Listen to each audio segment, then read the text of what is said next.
Struggling with the mute button. Good morning, everyone, and welcome to a very first watch party. Let's make sure this is turned off so that it doesn't start making noise. How's this sounding this morning? Morning, worker ant. Hi, Karui. A lot of names that I don't recognize. It's weird being live on YouTube again. Oh, I gotta change my... But I do see some familiar names. Mortal, hi. Ads, good morning. Firelord, Velvet, good morning. Also, I haven't had my morning streamer voice in a while either. All right, where's the screen that I need to move up? Here it is. I just want to put this above the chat. Oh, I don't want to put it above the chat that much. Let's shrink that a little bit. Maybe I shrink the chat a little bit. Because we are documenting a historical moment here, so we need the chat with us. It's not just me watching. It's all of you with me together. All right, we're gonna have to do this, and I don't think I can get rid of that line in the back. Oh, maybe I can. There we go. No, we're just starting Kuronozumi. And I think we have all of the tech problems figured out. First time watching me stream. Well, welcome, Mr. Claude. I haven't streamed on YouTube in a long time. Oh, you've been here since the 3U Ultimate, so you haven't seen this.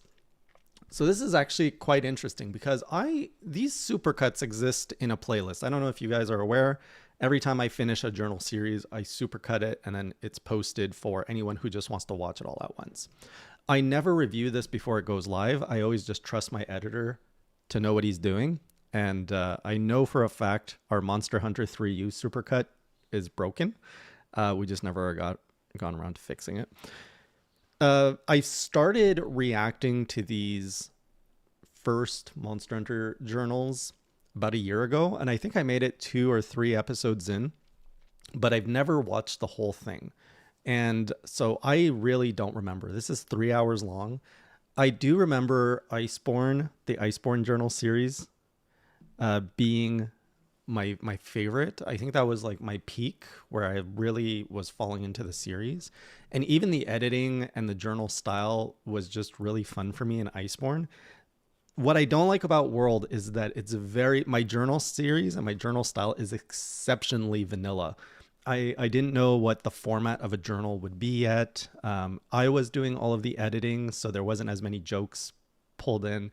And like, just look at the set. Like, there's nothing on my table. My Lego city didn't exist yet. So, hey, Wizard Chicken. So yeah, there's a lot of things, a lot of changes that have happened in 3 years. I don't even know who that is, Ads. So we're going to watch this for 3 hours. I may have to take breaks. And then I'd like to do all of the supercuts eventually. Iceborne being the hardest one, I think, because it's 5 hours.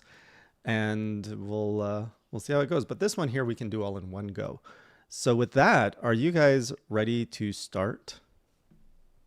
How do you do, my fellow kids? I know that meme. I just didn't know the actor.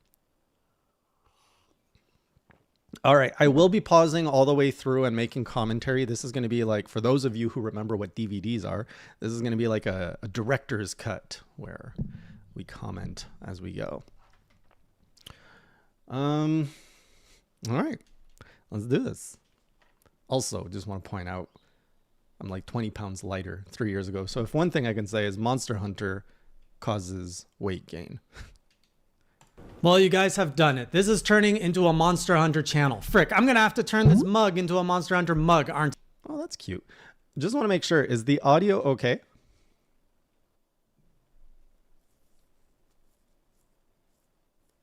All right, so we're good. Pidgey hunts. So cute. To my viewership that doesn't play I didn't even know what monster that was at this point. Monster Hunter, what are you doing? Why aren't you playing this amazing game? Or so that's apparently what I'm going to sound like. In all seriousness. Is this like the highest quality? This seems kind of low res. Hang on. 720? Can we go 1080? Ugh! The supercuts are so low quality. Okay. There is going to be non-Monster Hunter content on this channel, but there's going to be probably a weekly Monster Hunter video in the style of this journal entry. So as I mentioned in my last Monster Hunter video, I'm going to be documenting my entire journey as a hunter through Monster Hunter World, and assuming I fall in love with this franchise and good things happen, maybe we'll go and do more stuff. In a while, Hunter. Before we get started, I am now 2 days away from diving into Monster Hunter World for the first time, and I want to kind of set the stage of where my expectations are. So it's been about a couple days since the last video came out. I've gotten a lot of feedback from the community. Thank you so much to everyone, by the way. Yeah, no worries, Worker. I've gotten a lot of support, and you guys have given me a lot of excitement because now I found out a lot of you are excited to see me go on my Monster Hunter journey, which makes me more excited. And this is what I'm going into this franchise now. This is journal entry 0. So Cal, the original videos, I don't know where they are anymore. So yeah, they were probably ripped from YouTube to put together, which is why the quality is a bit lower. These are the expectations that I'm going in. So let's start off with the ground rules. I hear all of you, there's this amazing defender armor, and we're going to go all in and we're going to use that. No, I'm just kidding. So this defender armor, which apparently was added in to speed through Monster Hunter World to get to Iceborne, I think it's called, I will not be using that because the goal here is to experience Monster Hunter, give it a fair chance, and experience as it was designed to be. So I'm not going to use I think it's called defender. This was such a good idea armor, that the guardian armor, and the defender weapons. I think that's what it's called. Not using those. Good call, old chat. I've also spent some time checking out, and I really hope I don't bastardize his name, Arik's channel. Sorry, Gaijin Hunter. I've only watched Arik's videos so far. And he had a good kind of overview of all the 14 weapons. I really like how he broke it down. So I think he had light, heavy, and technical, if I recall correctly. What I'm feeling looking at those, and on my first stream this Thursday, you guys are going to see, I'm probably going to spend the first hour beating on a stump, I'm told, to experiment with the weapons. But what I'm seeing from his video and from my playstyle is I'm really gravitating to the sword and shield because it seems very user-friendly, beginner-friendly. I like the fact that I can consume items without sheathing. That's a big plus to me as someone who has a lot to learn. The longsword looks attractive because he put it in the light category, but to me it looked very sluggish, and I'm like, all right, if I master this seems to be like, this is considered light, and to me that looks very technical, and if I pull off combos and land my hits with that thing, I think I will be satisfied with that. I still agree with the longsword being more technical than speed.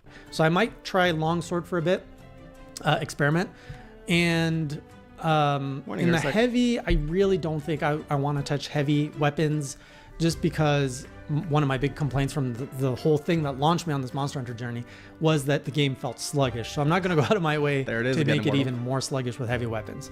Though I have to say, the great swords, if I have to try any of them, I think the great sword is the most tempting, because if I can get around to swinging that massive thing and killing a monster, I think that's like instant. What do you call that thing? The instant dopamine right there.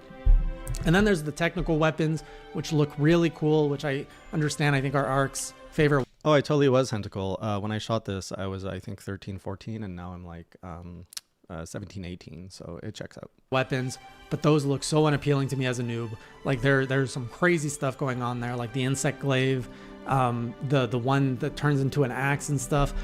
No, just I want to eventually play that. But because it's my first, let's stay on the bunny hill and only touch the small, easy weapons. So most likely sword and shield. I'm going to try longsword. I'm going to try great sword. Melee, no, sorry. The ranged weapons, honestly, they look appealing to me because it looks easy. No. But that doesn't look rewarding. I don't want to be kiting monsters from afar and just landing shots on them. I want to get in on these monsters. I want to get in their faces, and I want to mess them up. So we're probably going to stick to a melee weapon. With all of that in mind, to this day, my mindset going into this, because I've tried the demo, I've tried a Wii game, but the fact that all of you, like most of you, have said that is the natural progression. You don't like the game until you like the game, which is weird to me. Why did you guys ever play this if you didn't like it at first? Just weird. Dopamine. So My mindset going into this is I'm not going to like it I meant Wii U. I meant the 3U. right away. And I know that I'm not going to like it because I have a lot to learn. And I understand that there's learning, a whole learning curve. So I'm going into the stream. There's all of you that's going to be there that's going to support. And that's going to be really encouraging and thrilling to talk and also very with all of you. But I know that the gameplay is going to have a learning curve for me. I have to adapt to it. So day one, it's going to be, let's figure out the combos, let's figure out my weapons, and maybe then let's go out, let's try to kill a few monsters, and I expect fully I'm going to die. Another question that came up a lot in the comments from the last video was, am I going to do Iceborne? Am I going to do the DLC?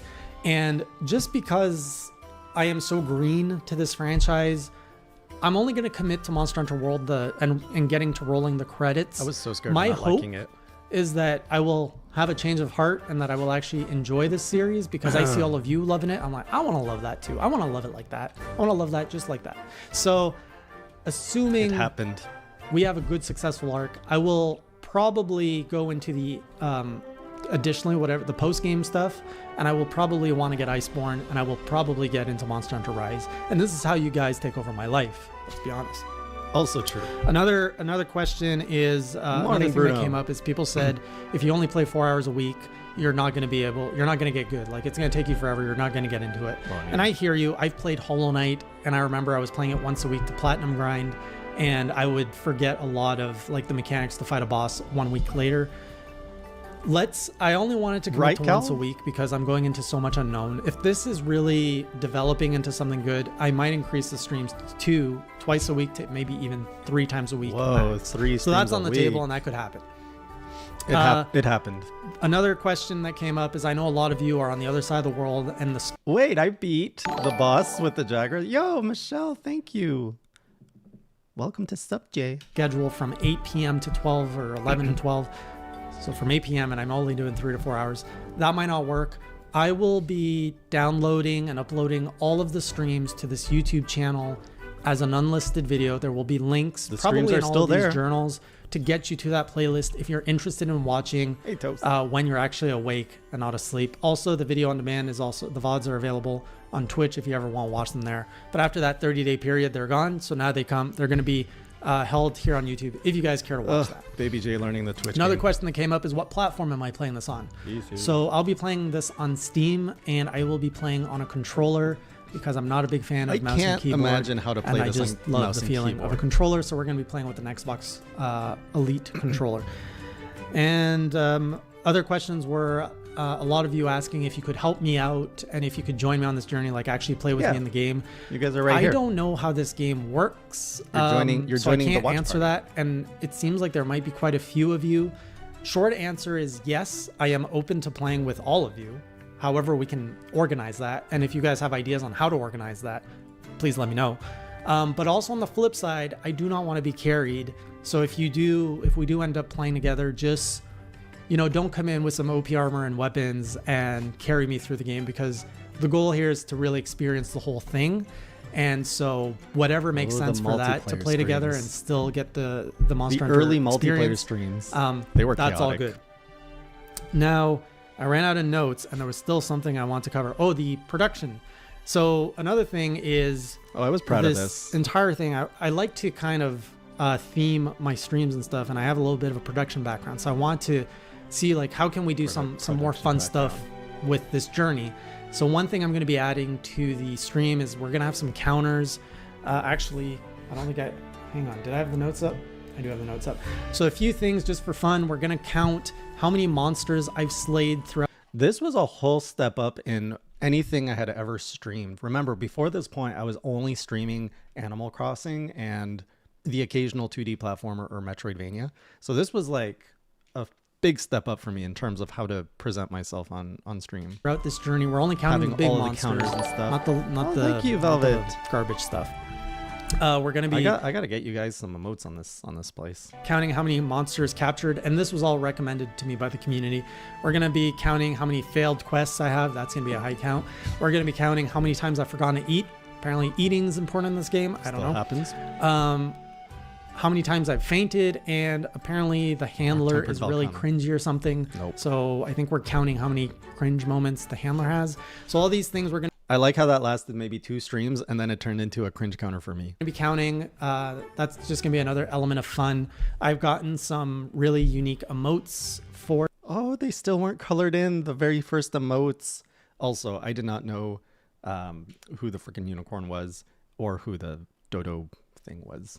For the stream, I don't know if I can put them up now, but these were commissioned by a member of the community, and we're gonna have those emotes available during the streams. There's a few other surprises. I've worked on some stuff that you guys are gonna see when we stream on Thursday. But overall, going into this, I'm excited. I don't know what to expect on Thursday, but I think we're gonna have a lot of fun together. And I'm just so excited to get this journey started. And I have them on Twitch. If you're kind of new to this, this is gonna be a journal entry as we progress from noob to hunter. And I'm just going to document my whole way to Monster Hunter through Monster Hunter World.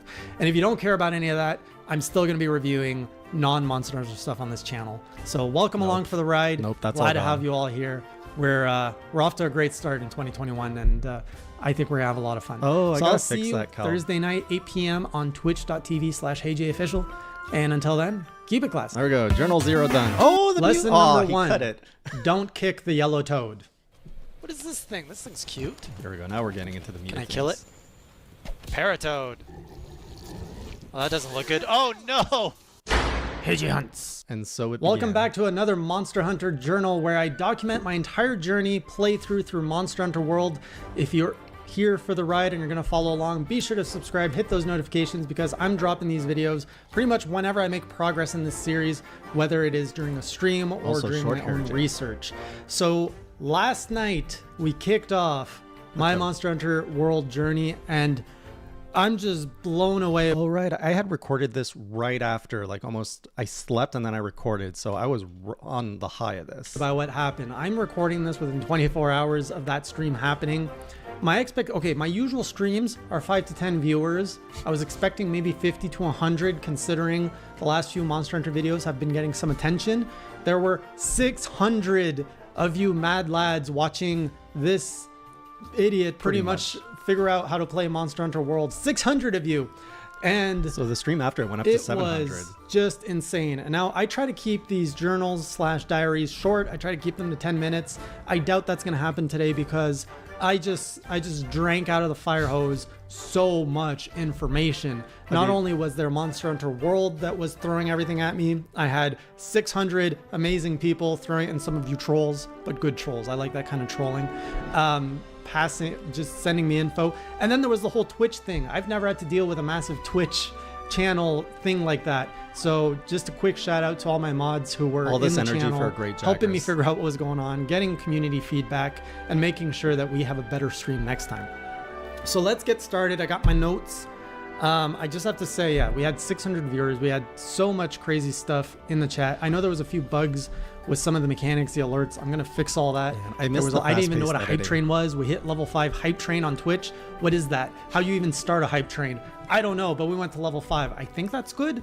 There would be many more hype trains. It's a lot, but I'm just gonna start off before I get into my thoughts of what happened last night. It was a positive experience. I had a good time. What the hell is this? I didn't think I'd enjoy Monster Hunter. It was this fast in. If so you watched much the better last than journal, Rise. I was very skeptical. I was getting really ready for some frustration and for anger. There was none of that. It was just a very nice, pleasant ride so far. I'm not going to jinx it. I guess I'm just going to go in the order of my notes That's right. I think I stuck to Sword and Shield for a stream or two before I switched to Switch X. here. The first thing is, wow, a lot of information. Like I said, many the game was menus. throwing a lot of stuff at me. I wasn't necessarily in a headspace to absorb it all calmly, because I had a very active community by my side, and I also wanted to make sure we were getting to the good stuff. So I missed a lot of information that the game was throwing at me, but even if I was playing alone, honestly, I did. I'm not the type of person to sit and stew on that kind of information. I'm the kind to just go out, figure it out as I go.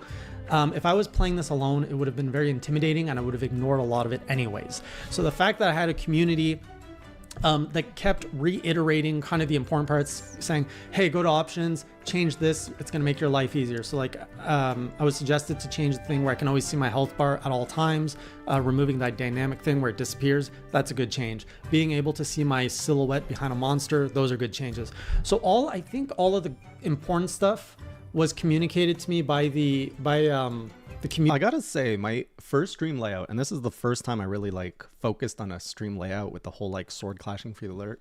It looks very nice. Can I just appreciate that for a moment? I did a good job with my first Monster Hunter layout. Community, which helped me get through a little bit of all this information that the game was throwing at me.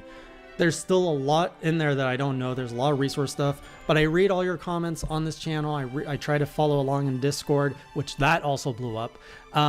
So if you're looking for a Discord for Monster Hunter things, there's going to be for Monster Hunter community. I've kind of rejigged the whole Discord to support that. So if you want to join a community, links down in the description, along with a bunch of other good stuff, including if you want to watch the stream, the full 4-hour stream, the whole unlisted playlist is going to be saved here on YouTube, and you'll always find that link down below. So lots of information, but I'll get there eventually. The goal is not to absorb it all at once. The first thing I noticed getting into this game was there was a lot more world building than I was expecting. Sorry, is Reddit still when in I Discord? dabbled in Monster Hunter 3 Ultimate, I think it was called. They just kind of like threw you in a camp with like a very kind of generic, boring Such is the character, and passing just of like time, go Bernie hunt, Messiah. go figure it out. Here, you know, there was cutscenes. You're like this new character that you get to I don't know if you could design your character before. I would assume so, but it doesn't stand out. You make your own character, and then you know you're being greeted in a first-person view, and it feels like I belong to something, and I'm on a ship, and everything feels cool, like the aesthetics. And then there's like this massive dinosaur thing. I don't know what it is. It came out of Anjanath. the water, and then like we're already on like an epic adventure of like scaling this big thing, and then flying out. Like, whoa, what is going on here? We're like chasing some elder dragons or something, and then there's like kind of a lively like world in this camp. All of this is making me want to learn more about this world and be a part of it. So the world building is just so much better. The character creation, I would say, was probably my first wall. The amount of customization that you can do here is insane. And this was some interesting foreshadowing, because I thought I had the longer hair when I made my character, because this is the hairstyle I ended up in World, and this would naturally be kind of the progression of the hair I got. I mean, right now it's kind of like crushed by hat hair, but it's kind of like the same look almost. Interesting. And it's not because I was like, I want that hair. It just happened. I never really spend too much time in character creation, so I tried to like design myself to the best that I could. It doesn't look I that probably good, could have though. done a better job, but it's good enough. And then I made my, I think it's called a Palico, the cat. So we named the cat Classy, and by the end of the stream, he ended up with a mustache. And I love my cat. My cat is adorable. He is the best cat, and he is the classiest cat, and he will be my best friend forever. Until he betrays me. The cat was harder to design than the human because I cared more about the cat, but I am very happy with how he turned out. So next, I dived into the weapon trials, and I trialed all the weapons. I think I spent about 40 or so minutes playing around with the weapons. By the end of it, I went with sword and shield because there wasn't all these extra meters and things to worry about. And as someone who has to learn just how to move in this game and how to do attacks, that one was very inviting to me because I didn't have to worry about consumables and all that. All I have to deal with is sharpening my sword, and I'm getting the hang of that. So sheathing, unsheathing, attacking, and sharpening, and like that's good right now. Try just Hey J, worker ant. Discord.gg/HeyJ. Tried the great sword. Man, that thing feels really good to like swing around. Oh, it's so big. It's so big. I said that so many but times. I do not want to so bring it many into things in this battle game. yet until I get more comfortable with the general sense of what I'm doing with this game. The dual blades felt very, very fast, and it feels a lot more like those actiony games I usually play, and I'm hesitant to play those because it's so fast. I feel it's not going to give me a good sense for what the rest of the game is. Like, I do want to expand I'm getting sucked in, guys. I can feel myself getting pulled into this franchise, and it is scary. It is terrifying. I just see a big black hole of monsters. So many monsters. I don't want to go in with the experience I have and lean into dual swords. I'd rather go in with a little bit more of a balanced one, which is sword and shield, so that I can lean more. I can like move more towards the bigger weapons more naturally than trying to go from dual blades was a choice to the heavy weapons. Long sword, if you watch the last journal, was one I was leaning towards. I really didn't like how it felt. So that one's on the back burner. 3 years later. For now, until I still not understand how liking to it. do more stuff with it. Tried the hammer. Saw a lot of you hammer brothers out See, Dralek, I did try the hammer. there. The basic bonk, very unsatisfying. The like swing up and big bonk, very satisfying. It's fun to move that around. Hunting horn, you guys are weird. I'm never going to be a hunting horn user. Sorry. We've got the lance, which is very not my stand the ground type. I did not like much of the lance. The gun lance was cool because Hey, Peter. it's just a cool weapon. I mean, it's a lance with a gun in it. So it's cool, but just not my playstyle. I'm still not so a lance, hunting gun lance, horn user. they're at the bottom of the list. Now, these next two, the switch axe and the charge blade. Look, it was in these me things from are the sexy. start. I loved the switch axe. I just love the idea of you're swinging this thing. It's big, but it's not great sort big. And then you can like just switch it up into a slower or faster mode, and you just chain that, and you just feel like such a badass. These weapons are my goal. This is what I want to play. I want to be either a switch axe or a charge blade user. I think I was putting more time into the charge blade, and I was understanding the whole, okay, you have to like fight with your sword and shield, and then it charges these vials, and then you like load up your vials into your shield or something. Vials or and then when it's files? charged, you like combine it into wanna an call them axe, and then you vials. just like unleash some damage. That stuff is cool, and we're gonna get there. That's my goal. We're gonna transition probably to the charge blade and the switch axe, one of the two, or I both. predicted it. That's But I need to exactly get what my happened. foundations down first. Not in world, but And then the insect blade, I really like the jump and the flying, but again, let's learn to walk before we learn to fly. So it's cool, but I'm not there yet. And then we have the bow, the light bow gun, just and throw the heavy those in bow the gun. trash.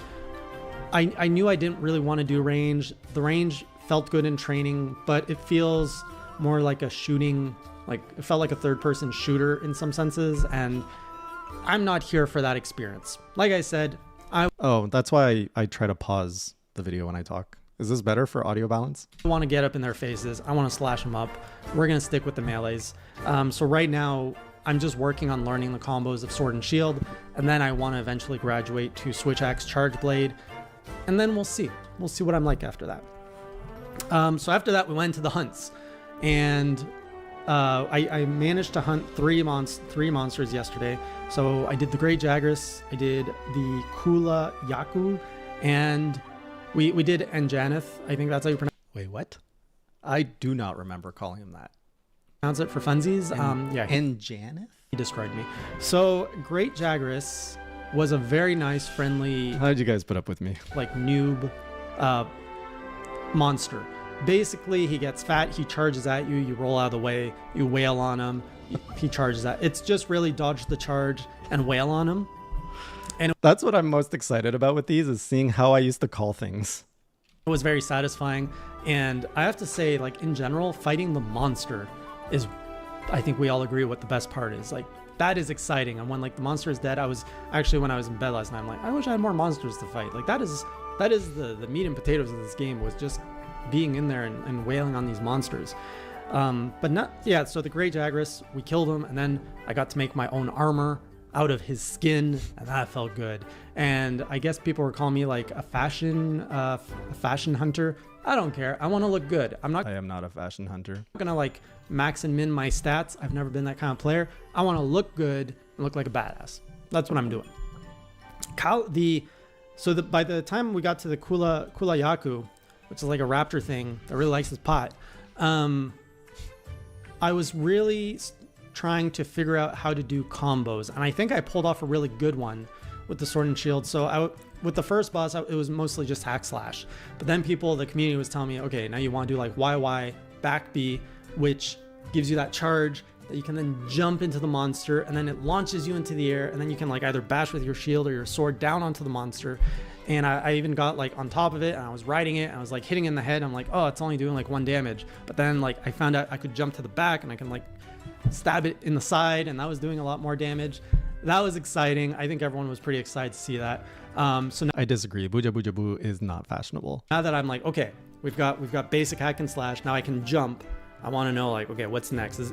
I know sword and Shield has a high skill ceiling from what I'm told. No, Wall didn't show up until I think Iceborne. I want to get to that. As an editor, anyways. I want to learn what I can do here. So I'm going to keep exploring that. And then eventually we're going to go to the more advanced weapons. Anjanath, I've learned that Anjanath, very, very weird pronunciation. I learned that roaring can freeze you, so that's not good. I wasn't ready for that. I wasn't ready for a lot of things. His tail attacks you, his mouth attacks you, his foot attacks you, everything attacks you. I don't know how I'm gonna fight that thing, how I'm gonna kill it. Like, I am such a baby right now.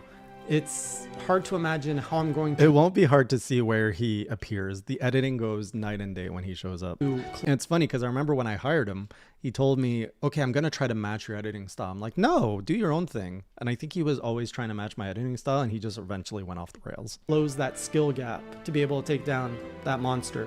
But I'm here for it. Next up, we have the upgrades. I really wasn't able to pay too much attention to what is the best stuff to do. The community was like, just kind of do whatever. So I really followed mostly the community's direction there. And so far, I'm turning out pretty good. So this game is really going to define, it's really defining my year. This game is, my outlook to this franchise is coming around. And yesterday, 4 hours. So this was late January, early February of the year. Usually when I stream by the 3 hour mark, I'm getting tired and I'm kind of winding down. I didn't even notice. I don't know. 4 hours went by.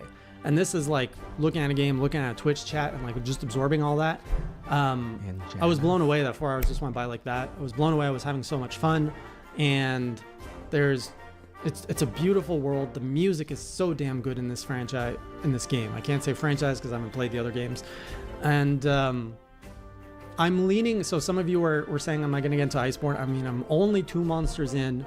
I have not hit my first difficulty wall yet. So I'm not going to say anything more, but I know that a lot of people, like in Europe, you guys want to tune in live stream. So I'm going to look at doing probably a Saturday or a Sunday stream in the day for me, so that anyone in Europe can tune in live.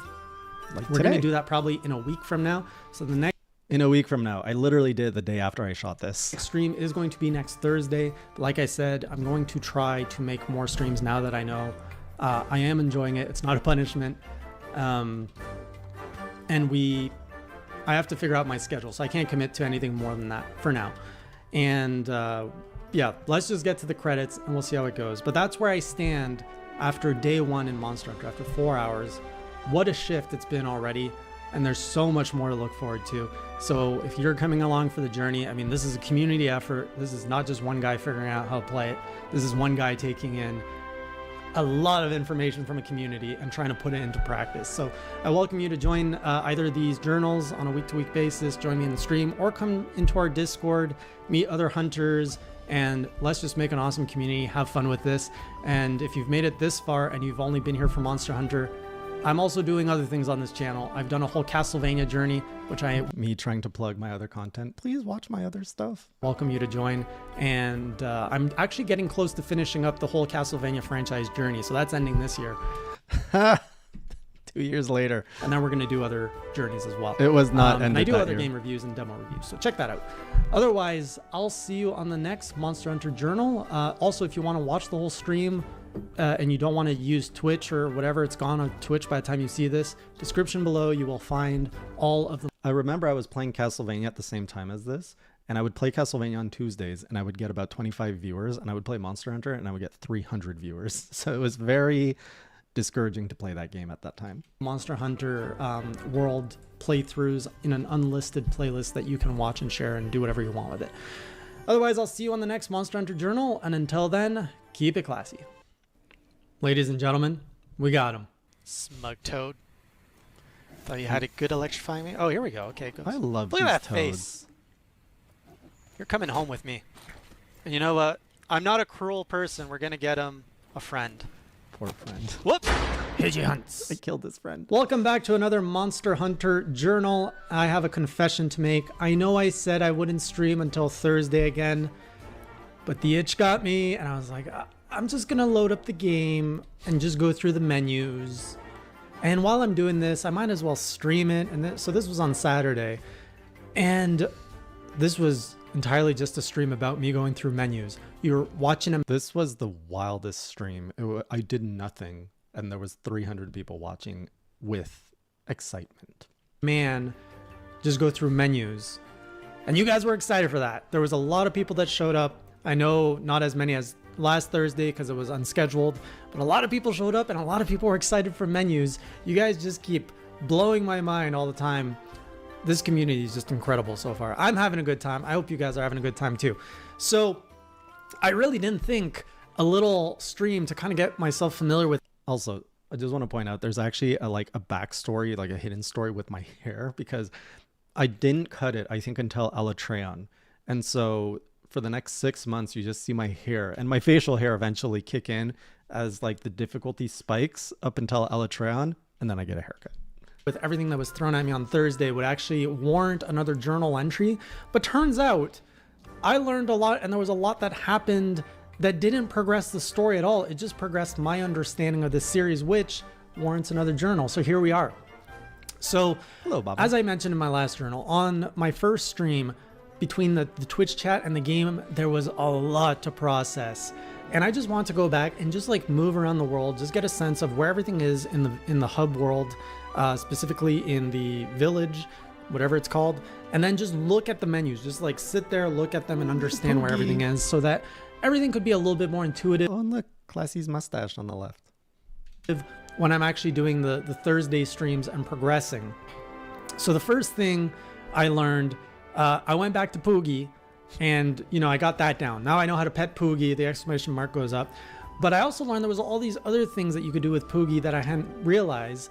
You could rename the pig. You can rename the Poogie. So we named Poogie Crassy. And then I learned that if you hold the Poogie and walk around, your controller will vibrate and you can find a treasure. And actually, I was surprised because a lot of people in the chat actually apparently didn't know that. Maybe not a lot. A few people in the chat didn't know. So we were all learning something at that You got to name your Poogie. point. And you can even change the color of your Poogie. So many customizations in this game. It's kind of crazy. Outside of that, I also learned through the chat. The chat kind of helped me. We fixed the camera lock thing, so that's done.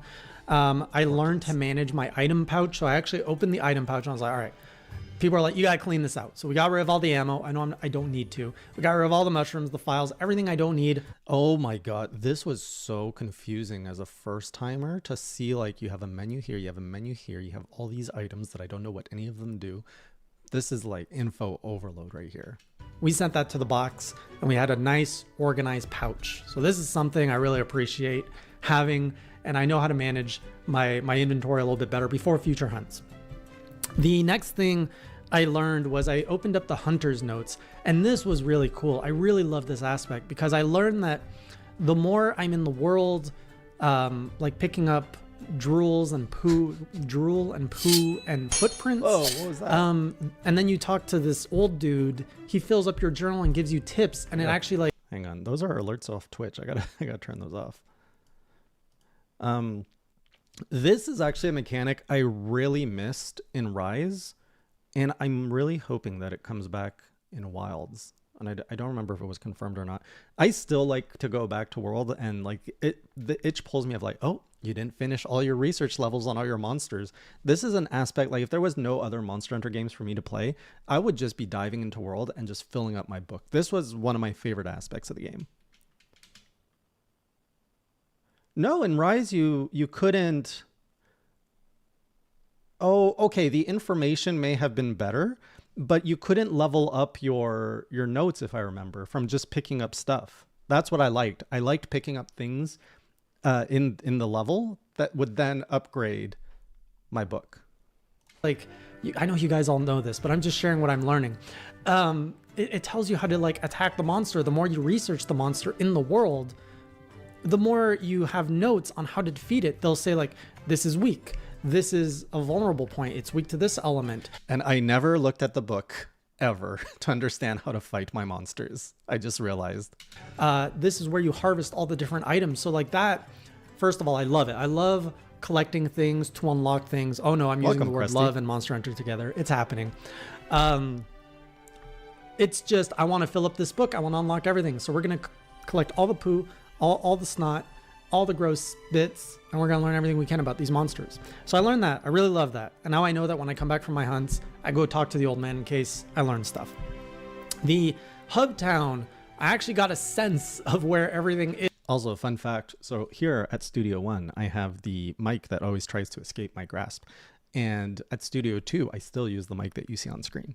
So now I'm not completely lost. I know that pretty much when I come back from my towns, I go redeem my quests, I go redeem my research, and then I go talk to wherever I need the quest giver, go to the smithy, go to the cook, and off we go. I got the whole circuit down now. And I found the farm. We have not unlocked the farm, but I know that there's a farm that unlocks eventually. I know It's not unlocked? where that is now. The next thing that we spent a lot of time in is I went for an expedition, and I did not fight any new monsters. That was my rule. The rule is we do not progress, we do not try new monsters.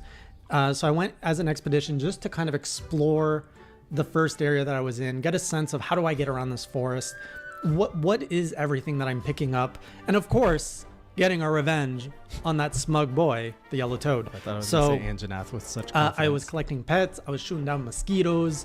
I learned that you could do like mosquito armor. I was learning about like the flora, just observing how the monsters are out in the world and how they interact. Just taking the world in and collecting everything like I'm a rabid Pokemon hunter. Just grabbing everything I can, throwing my net at stuff. I love that net. Also, that was a new mechanic at that point, which was fantastic. And I also hope that that returns or stays because they had it in Rise. catching things with that net and mining and picking up mushrooms. Honestly, it was just a stream about gathering. It's all that Animal Crossing playtime has finally come to use to me here. While we were doing that, I met this. Honestly, I wish I could have saved it for Thursday. So I was like harvesting my mushrooms or something, and then I was hearing like some moaning in the bush, and I turn around and it's This is my first impression of Rathalos, by the way. And it was probably one of the best first impressions I could have had of this iconic boy. like these two cow dinosaurs, which I think they were like flirting with each other and things were escalating. So like I went to like check out what's going on, and then I'm just hearing like flap, flap. I was like, that sounds extremely dangerous. What is that flapping? Is it that furry T-Rex that's getting close? Why would it be flapping? And I see like a shadow just cover me, and I'm like, what is going on? What is going on? And then I look up, and there's a freaking dragon in the air above me. I think his name is Rathalos or something. The iconic monster that everybody knows that I still can't pronounce. This thing's flying above, grabs one of these horny like dinosaur cows, and just like I book it out of there. I don't think I've been that scared in a game in a long time, and I don't really emote that well, so you guys probably didn't see if you watched the stream. I hope I show the... Do I not show the clip? Shivers throughout my whole body because I thought that was such a surprise. That was my first encounter with this thing. I didn't even know it was in that part of the world. Oh, yes. It's a horny cow. What is that? What is that? What is that noise? What is that? What? What? I'm not touching that. Yeah, heart was racing like crazy at this point. Rathalos? This guy just shows up in here? Yeah, we're not. Man, that gave me goosebumps. We're gonna hunt that eventually? Jeez. So many times. And from that point on, I learned this thing is flying around, just kind of hanging out. We did not get attacked by it. That was thank me God. freaking I went out the and hid in camera. bush as fast as I could. But then the freaking chat, they're like, "Oh, go climb the tree.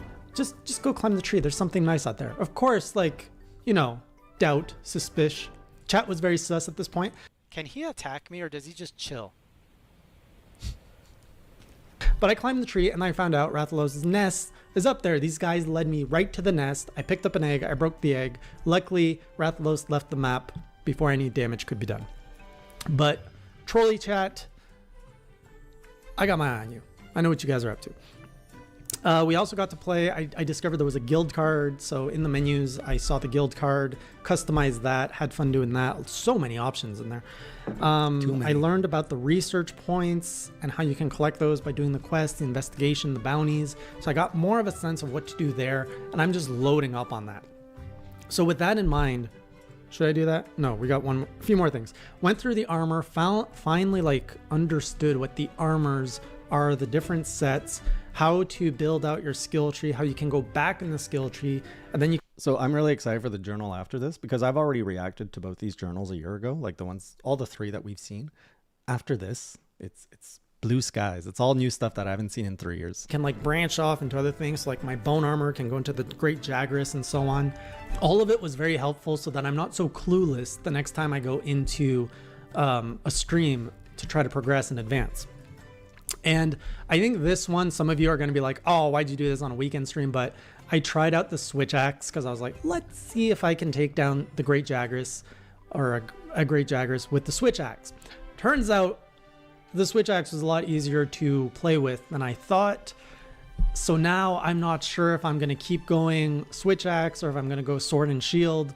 Sword and shield, I have to admit, I don't really make use of the shield very much. I'm focused a lot on the offense and dodging. So block is like a whole other thing I might not really be interested in doing. Whereas switch axe, it's more about just being on the offense and switching, morphing your sword and your axe. So I think I'm going to stick to switch axe for a little bit longer because you're doing way more damage. It feels good and it just feels kind of natural. So I'm going to play between these 2 for now.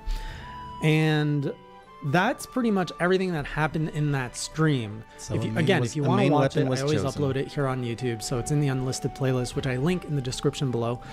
But this was just crazy to me that even something as mundane as walking around in the wilderness and just Kurunazumu, I probably pronounced your name wrong, sorry, but I let it go for the charge blade. Looking at menus and just processing it would bring so much excitement to the whole community, and it was just really fun.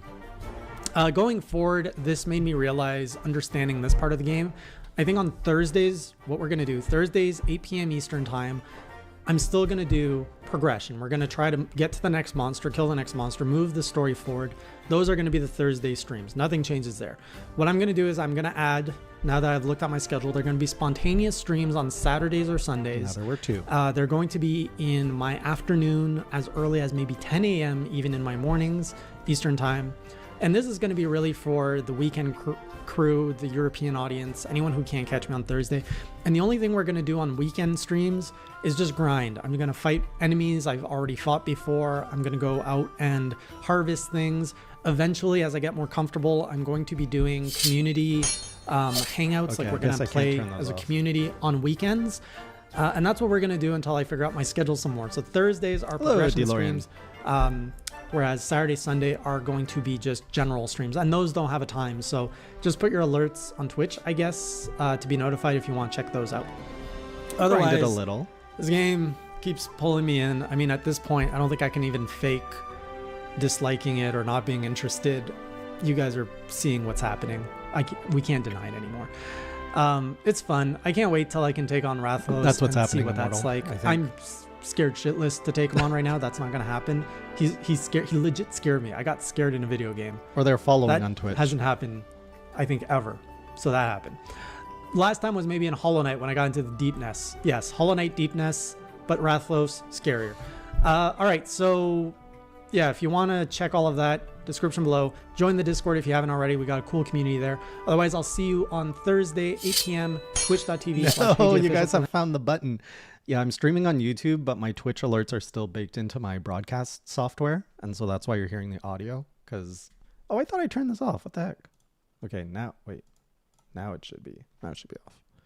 Next stream, and then we're going to follow that up with another journal. So I'll see you then. And until then, keep it classy. Something's happening, and I think it's good. All right, I think I did the thing that I was supposed to do. First explosion. All right. Oh, right in the face. I think I made it puke something. Get down. This was what converted me to a Switch Axe main right here. This fight, this moment. Oh, is this my first invasion sensation where I didn't call it that yet? Is all this red good? Oh, something else is happening. I think he bit me. I'm not sure what happened there. Did he bite me at the end? No, I bit him. The terror of the woods is no more. My innocence gone. I sit before you, no longer a noob, but a hunter for the Anjanath has been slain. Oh, I'm pronouncing him right now. Oh, this was probably the highest of highs I had ever gotten in a video game at this point. There we go. Oh, we did it. Oh, Pidgey hunts. All right, before we get into this journal, I have to ask, is there such thing as a Monster Hunter hangover? Because Yes. I went on 5 hunts in the last stream, 5 like new monster hunts. No, And I the did not, next Immortal. day, I felt so groggy. I swear to you, I felt like I had a hangover. I just couldn't focus on anything. I didn't sleep well. I had like a dry mouth. It was not pleasant. So I don't know if there's such thing as too much Monster Hunter, but I might have done it. There isn't. So the last stream, we focused a lot on making progress by killing monsters. And of course, we finally got our revenge. Also, I still have this shirt, but it looks so fresh here because it was so much new. I mean, it's 3 years older now. It's so sad and ruined. I need a new Hollow Knight shirt. And our rematch with Anjanath, which sit down because I've got so much excitement to share with you. That was a fight that I will remember for the rest of my life. But first, let's talk about the other monsters that came before that, starting with Puke, which I know that's not, it's like Puke. Oh, I get it because he pukes. my goodness. First fight was that. I was a little bit worried because now this, the other two were fairly straightforward. Now I knew we were adding the element of poison to this fight, and I was a little bit nervous. Luckily, I had the antidotes. I got the radial menu set up with antidotes. Everyone helped me to there was 2 types of antidotes that I needed to set up. But otherwise, the fight went pretty good. Also, throughout all of these fights, so the last stream, I went full on switch axe. It felt good when I did the grind stream last week. And now I just really wanted to focus on getting much better with that weapon and fighting monsters with the switch axe. So I did all of that with that. Honestly, my Switch X gameplay was not that bad for being totally new to it. And it worked out pretty good. The switch axe is good. We're going to talk about that in a moment. Hey, Chrissy. So the Puke fight was pretty good, except for the poison. It was a fairly easy monster. It was pretty much just like move to the side, avoid when it vomits everywhere. We got its tail down. Overall, very natural progression fight compared to the Great Jagras and the, for lack of a better name, I'm just going to call him the What Up Bird because I don't remember his name. I just remember chat always going, What Up Bird? What Up Bird? Or I think they just say What Up. I forget what it goes. So we're going to call it What Up Bird. The armor set of the Puke, I think, is one of my favorites so far at that point. Wow, did I abandon that quick? I don't have any emotion, memories, or feelings for the Puke set anymore. I never equip it. It has like a little bit of a samurai-like type armor feel to it, which What? I love. So the Puke armor, I at that disagree. point, I really wanted to just get that whole set. But we don't grind on Thursdays. We go to the next monster, which leads us to... What was the... Oh, before we went to the next monster, I got to discover the best kind of quest, the which is escort actually quest. the worst kind of quest. I don't know if Capcom has a little bit of humor in their game, but the best kind of quest has you following this cart that's getting pushed through a whole new environment, which that's exciting. We've unlocked a new environment Oh to no, explore. I haven't bad explored it yet. pronunciation coming. The first time I called Rathian, I'll let you guys hear it. Walking with the handler and the scientist pushing this cart was not fun. That was just boring. I ran into not a Rathalos. I think it's like a female Rathalos. It looked like a Rathalos, but it was not red. And I was supposed to like distract it with rocks, and I accidentally hit it with a rock, which freaked me out because then it got enraged and was like breathing fire at me and making loud noises. I'm just like, wagon, get out of here. And then we just like booked it out of the cave and everything was good. Then there was a Cactuar, which surprised me because Cactuars, I played a lot of Final Fantasy games. Cactuar is a Square Enix property. What is a Cactuar doing in a Capcom game? It was so mind-boggling. I'm like, what is that doing here? And then everyone was like, kick it, which I'm sure means something bad's going to happen if I kick it. We were on a mission to do something. Anyways, I think I was in the middle of the fight with the Baroth, so I did not end up kicking it, but I promise you all, the next time I see a Cactuar, we're going to kick it. I found a mini Cactuar. We caught that. It's now our pet. It's my favorite in the room. It moves around everywhere. It's fun. Don't pet it. It will prick you. The Baroth fight was really interesting, also known as the choo-choo fight. Pretty straightforward. He pretty much just like rams towards you, dodge, keep hacking away at his those were sides. huge. When he like kind of leans back and goes into the ground and is about to like headbutt the ground. Oh, good job, Just get out of the Andrew. way. He's slow enough and he projects Andrew forever immortalized in my journey. his movements enough This was a fairly easy fight. I love the fact that you can like chip away at his mud armor. This one really didn't stress me out too much. It feels a lot like fights I've seen in other games. Because there's so much projection, I'm like, okay, he's just going to come and ram at me. I think he hit me a few times just from me being not that experienced. But otherwise, fairly straightforward. That was a fun fight. I enjoyed it. I think that was probably one of my favorite fights at that point. Now, the armor looks a little weird. The armor is like a pumpkin rook. It literally looks like a chess piece painted orange. I don't like it. It's very unique. It's very cool, but I'm never going to wear this. So as much as I like to fight the Balrog, we're probably not going to be using that. It's iconic, so I like that now. Armor anytime soon. Story-wise, in this chapter, I also got to meet a guy from the First Fleet, which it just goes to show you how much fun the hunts are, because anytime I get like lore at this point, I don't even absorb it. I can't even tell you what this guy told me and what the whole lore is about, because I was just still on a rush from killing a Balrog, and this guy was kind of like moody and bringing down the whole like mood in the room, and I'm just like, okay, why are you being so moody? Why am I talking to you? Why are you being this lone wolf? Just come back to camp and let's hunt some monsters together. Like, what are you doing here? So I don't know if I'm actually going to care about the story by the end of this, because I'm already all of them. Like, if you remember on the first when I first started playing, I was like, oh cool, there's a lot of lore here. I'm excited. And I have to tell you, ever since like the Grey Jagras, I don't really care too much about the lore. So maybe. By the way, I assume Lucas, you're Nero, right? We're just gonna keep killing monsters. I think that's the real hook of the game now, isn't it? Next up, we met the first monster that I absolutely despised fighting. I don't know how to pronounce this. It's called like the, oh man, Gyru. I really do not do this. Gyrototus? Oh, something like, it's the big fish monster. It's basically the Balrog if you put it in water. And what a garbage fight.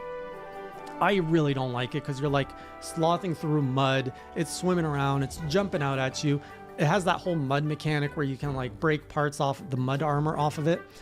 And as much as I hate it, I know why it's in the game. I can tell from a design perspective. I'm no game designer, but I can tell that this fight is there to teach new players, oh, you better know how to, like, you better not just be hacking and slashing your way through this game, because this fight requires a lot more precision. It intentionally slows you down so that you are less likely to dodge out of the way through sheer luck.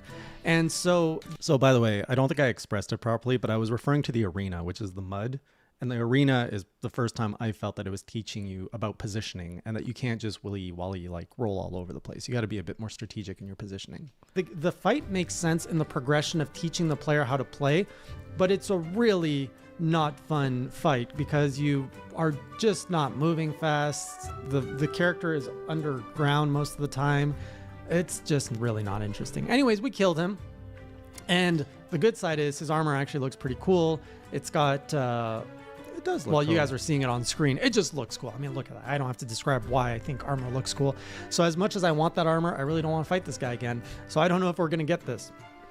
But now, oh no, wait, we're not Anjanath yet. We have Toby, which is, I think, what you all refer as the flying squirrel. So we went and did Toby.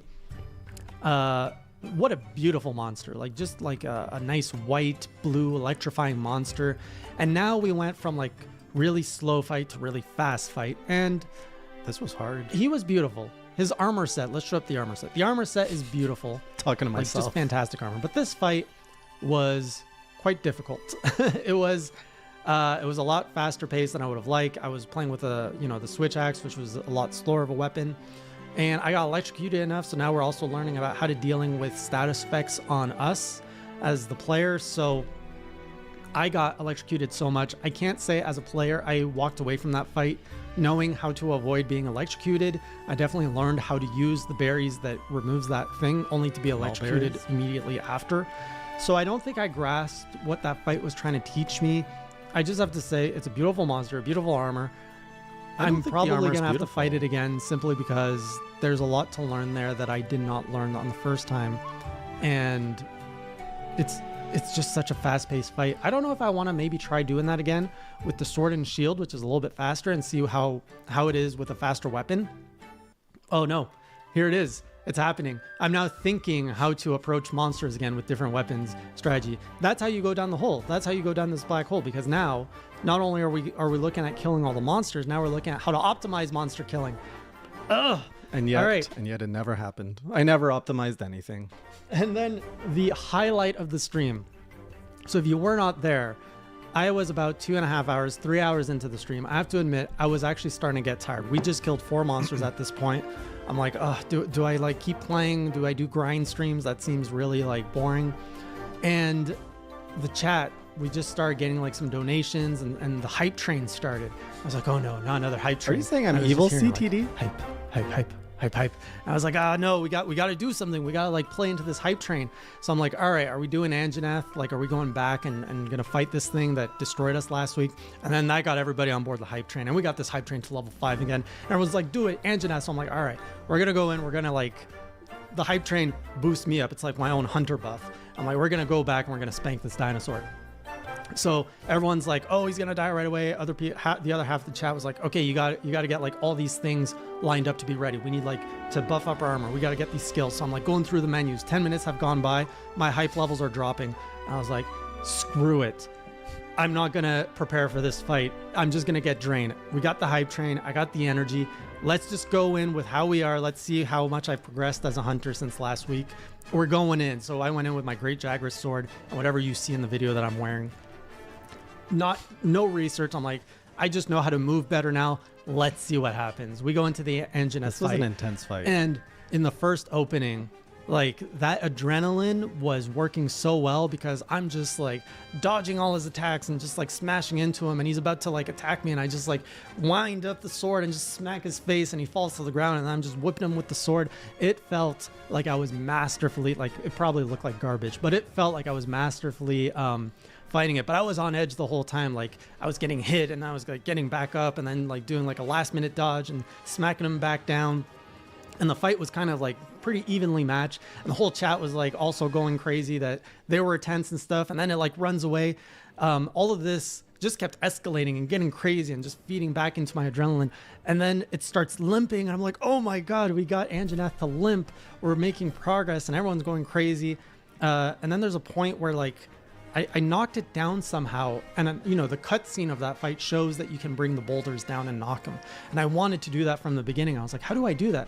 And at the point where he fell, somehow I knocked him down. I realized he knocked himself he down. Fell right beneath the boulders. Like, oh my God, now's my chance. How do I do this? So I went and grabbed like the thing, and I slingshot, and the boulders fell on him and did like 100+ damage. I'm like mind blown that I did it. Damage. I mounted him a few times right after I like sliced off his tail. Like I was just owning this Anjanath, and it felt so powerful. Like difficulty wall, where are you at? I was flying high. I was getting very cocky. It goes back to its nest, and I'm like, all right, we're gonna finish this fight. I'm just like, I'm gonna like have beaten Anjanath on my first go. Everyone's gonna talk about this. I'm so good. And then he like wakes up, smack, kills me, just faints. Like the biggest, deepest no out of my core soul escape, because I thought I would have to redo all of that over again. I didn't realize Still posted when they say you can Metal have up to 3 feints, it means you have up to 3 tries. So the first thing, I'm just like, oh no, like I have to refight this thing. The last 20 minutes was all a waste. I gotta redo that again. Wait, was that my first cart? I didn't understand how carts work. That's what it feels like playing Castlevania, by the way. So, and then the whole chat's like, no, you got 2 more feints. You got 2 more feints. Get back up. So I'm like, okay. So I'm like running out of kept. They're like, no, go back. You got to eat. You got to eat. You got to do all that. I'm like, oh my God, so many things to do. And they're like, hurry up. He's healing. And just like, whoo, so much pressure. So anyways, I ate. I buffed up. I got all my potions back. Also, I just realized the mic. I got the new mic at this point. Go back into that nest. We start swinging on him. Bang, bang. He knocks me down again very quick. And I'm just like, what is going on? It wasn't until after the stream I realized in that nest, you're like on a trampoline, and basically when he's moving or something, he can stun you. So I was getting stunned, but I didn't realize that was happening, and that's why he was getting the best of me. And it's a really like tight, cramped area to fight in, so he was destroying me. So now the pressure was up because I was on my last feint. He was so close to dying. Love that I had died on so the Switch fast X. on that second one. And now like the chat's just like, all right, go defensive. Stop being greedy. Like I was being greedy at this point. I just want to finish the fight because I'm like, oh, I'm so close. So I go in. He's sleeping. It moves a little, Athos. It gives me trouble sometimes because it tries to adjust to my audio volume, but it does. I don't know. It gives me headaches sometimes. I'm like, all right, here's where we talk about my switch axe training. Before doing this fight, somewhere in the middle of the stream, I went back to the pole. The pole and I, we had a nice time together. Oh my. I took out the switch axe and we trained, and the community taught me this cool combo. I do have to say, I'm pausing. The way that I described this fight perfectly captured my feeling. Like I can actually re-feel what I was feeling in that moment, and I'm so proud of myself for having captured that properly. Where you like, you spam B and then you convert into your sword, and it's like this 5-6 hit combo. I'm like, we're gonna open up with that on the sleeping T-Rex this time. And so I did that, and then he died, and I won, and it felt good. And That's it, just that whole rush, and the whole chat exploded with craziness, and it was the 4-hour mark right at the end of the stream. Like there was no better way to end the stream. I don't know if I can top that fight. You guys are probably laughing because you're like, yeah, there's all these other fights. This was just the first one. And then, of course, we went back. I saw the armor, and I was like, oh, that is a really nice armor. I want Anjanath all over me because that is my most iconic fight to this point. And so, actually, that's what we're doing this weekend. We're actually going to try to farm out the Anjanath armor with the community. And this is the first time I'm trying community hunts, so it could probably be the biggest mess ever. There was a lot of people watching on Thursday. We had 700 viewers this time. We broke 700, and coordinating that into a functional logistical. Next one is my stream with multiplayer. It's not gonna be good, but we're gonna try. And the next journal is probably gonna be focusing on the experience of multiplayer and what that's like, and all of that, and whatever we do in the farming. But man, that was a very emotional stream. As you can see, I am fully in this time. I really thought Anjanath was going to be the first wall to discourage me, but it only made me stronger. Just makes me want more of it. So now I guess we're heading out to fight our first Elder Dragon. The stage is set. We're getting like this Elder is only Dragon world thing that we saw at the beginning. So the world supercut is 3 hours. The Iceborne supercut is over 5 hours. Ensnared in a trap, and we're going to be doing that after the grind stream this Thursday 8 p.m. Eastern time on twitch.tv/HeyJOfficial. You want to check out. We're going in and I think we're taking out the first Elder Dragon. We're going to go play with it. I don't know what we're going to do with it. We're not taking and I'm also going to learn how to capture and ensnare, or just capture and maybe use traps. So we'll see how all that works, because apparently you need traps for Anjanath.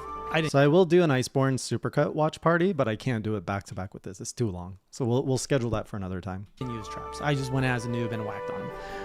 Oh man, what a ride! What a ride! And we're only 2 like major streams into this thing. Thank you, I'm Dralik. about 10 hours into my Monster Hunter journey now, and lots of emotions. Let me just tell you that.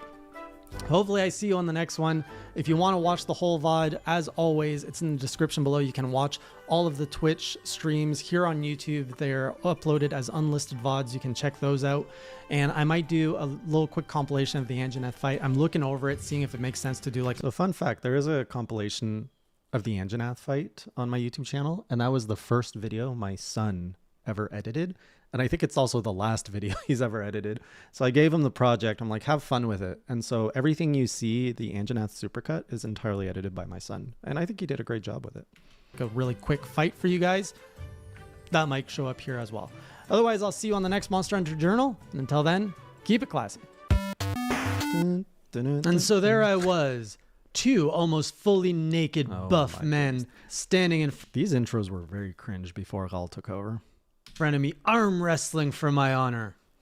Monster Hunter multiplayer gets really weird. Zook, come on. No. Oh, yes. You did. But there's a Fatalis just hanging out there with me. Vigilance. White Fatalis. Welcome back to another Monster Hunter Journal, where I document my entire journey through Monster Hunter World as a player who's... Yeah, the VODs are still on this channel. They're not on the HeyJ streams. You can find them if you go under playlists on my channel. You can find the original streams. never really played Monster Hunter. If you like that kind of stuff, be sure to subscribe and like the video, and maybe share it with a friend or two. Today we're going to be talking about the latest experience, which is multiplayer. So if you are not familiar, there's going to be a lot of fun Easter eggs here, I'm sure. Every Thursday I stream about 4 hours of my playthrough of Monster Hunter World, where we progress through the story and the monsters that we kill in the game. And then on weekends, we do a grind stream. So last time we completed Anjanath, and this weekend was our first attempt at pretty much grinding the Anjanath armor set. I did not want to do that alone after the stress that was Anjanath. So we brought in some friends. We opened up the stream to be multiplayer. Now, that was a whole logistical feat in and of itself when you're talking about hundreds of viewers and you can only play with 3 at a time. But we did it. Shout out to the mod, shout out to the community for being patient and getting over the hurdle of our first multiplayer journey. And wonder if we'll recognize any, like, call yourself out if you see yourselves in here. I'm really curious to see if there's any OG multiplayer hunters still with us. What an interesting experience it is. I absolutely love the little social gimmicks, not really gimmicks, little social features that they have. The fact that you can actually arm wrestle, as I mentioned earlier, was fun. I won once, I lost twice, so I got to really step up my arm wrestling game. I got drunk by myself, and then I talked to the wrong lady, and things didn't go so well. So I landed completely like on my back because I drank so much. That was fun. Classy was ashamed of me. He did not. He was going to disown me right then and there. I don't think I've ever brought so much shame to my cat. I felt a little bad. So we might hold off on the drinking for a little while. It was really cool seeing everyone's cosmetics. So for the sake of multiplayer, the rules were you can have any fun cosmetics. I think those are the rules. The mods kind of enforce them. Or you had to wear Anjanath armor or less. Anything I had been before. So just kind of seeing, like I saw a Moogle in there. I saw some really cool Palico costumes. You know, I know they're called Palicos. We're going to call them cats. Like it's just so much cuter to say cats. Saw a lot of naked people. Mostly saw naked people. But there's some very interesting gear that I saw, some cosmetics that make me want to just get to that part of the game so I can start being stylish and showing off and flexing and putting in my gestures, and I can be social with everyone else. So as an outsider, I always thought Monster Hunter was a failed MMO. Oh, there's Mini Guy and Regal Eagle, and Freya seems familiar. Like I always saw the game and heard that it was always better to play it itself, play it with others, I mean. And I could see the MMO Also, Dralek, I'm using the hammer right here. See, once again, using the hammer. elements, but I was like, why is it like on consoles, and why does it work as a single player game? Should it be played as a single player game? Should it be played as a multiplayer game? And the answer is really it's both. Personally, I think I prefer playing it as single player, specifically when it comes to hunting and doing my first monsters. I like doing that alone. But when it comes time to grind and just have some fun, that part is quite fun with multiplayer. It's really completely different. It brings so much more like uniqueness and life to the game. That was fun. So I did quite a bit with the multiplayer journey, and we're going to talk about some of the things I did. I just noticed in the background I had the Ring Fit thing there. I don't know why it was there. I barely used that thing. The first thing that I have to say is I killed so many Anjanaths. Why am I calling it that again? I went back. I think we're gonna get that species extinct. So of course the goal was to grind out the armor. We got the whole armor set. We got the switch axe of Anjanath. We got everything. There was even an event quest which had 2 Anjanaths, so we could double the Anjanath, double the fun. I've killed him so many times. All that fear I had from him on Thursday, gone. Now that said, you know, I was wailing on this guy with 3 other people, so maybe I was skewed a little bit. But honestly, he did not feel that dangerous. I felt like I had seen his attacks so many times at this point. I could just kind of dodge. My attacks weren't always kind of the best execution, but I didn't feel threatened like I did on Thursday. So that was progress. Stuff got crazy too. At one point, there were 2 Anjanaths fighting the 4 hunters, and then a Rathalos came in. So there was a Rathalos, 2 Anjanaths, 3 like experienced monsters, and I don't recall. I guess World was the first time 3 monsters could be on screen at the same time. Because I've been playing Old World for so long, and I don't think there was ever more than 2 on screen. Just in the back with my sword, I'm just like, oh, what do I do? Who do I attack? And it was madness and chaos, and I was so scared. We did not kill the Rathalos. We held the hunters on our code of not progressing and killing new things on weekend streams. Jeez, we did break messy. its tail though, so I harvested a little bit of Rathalos' tail, but we did not kill Rathalos. I also went back and saw a whole bunch of different ways to kind of fight different creatures. I saw other hunters use kind of like these bomb barrels on a sleeping Anjanath, and then we can like trigger that and blow it up. We got to capture a lot. So before we got into the multiplayer madness, I did a capture quest, so I learned how to capture. Went against that. Kulu? What's it called? Kulu? I don't want to get it wrong again. Kulu. Bird Up. That's No. the name. Bird Up. Failed. We went against our whatever his name is, and what a difference. Me as a player, how much I've experienced. I felt in total control of that fight. I was able to position myself, grab a rock, I'd be like, boom, throw a rock at his rock, make him drop his rock. I just felt like I controlled that fight entirely. I'm still not quite natural when it comes to trapping. Like I tried to trap my own Anjanath during a fight and I put the trap in the wrong place and it was a complete waste. So I still need to practice capturing monsters on my own a little bit more to get the hang of it. We got our first failed quests, so there was quite a few first. Unfortunately, one of the quests was to I think it was called the Baroth. We were supposed to capture it. We got a little excited and we killed it. So that was a failed quest, and that's why you now see a 1 on the failed quest counter. I blame it to overly eager hunters. 12 monsters slayed. I saw oh, that was not unique. So I just want to point out I was counting every monster slayed, which is why that counter is so high.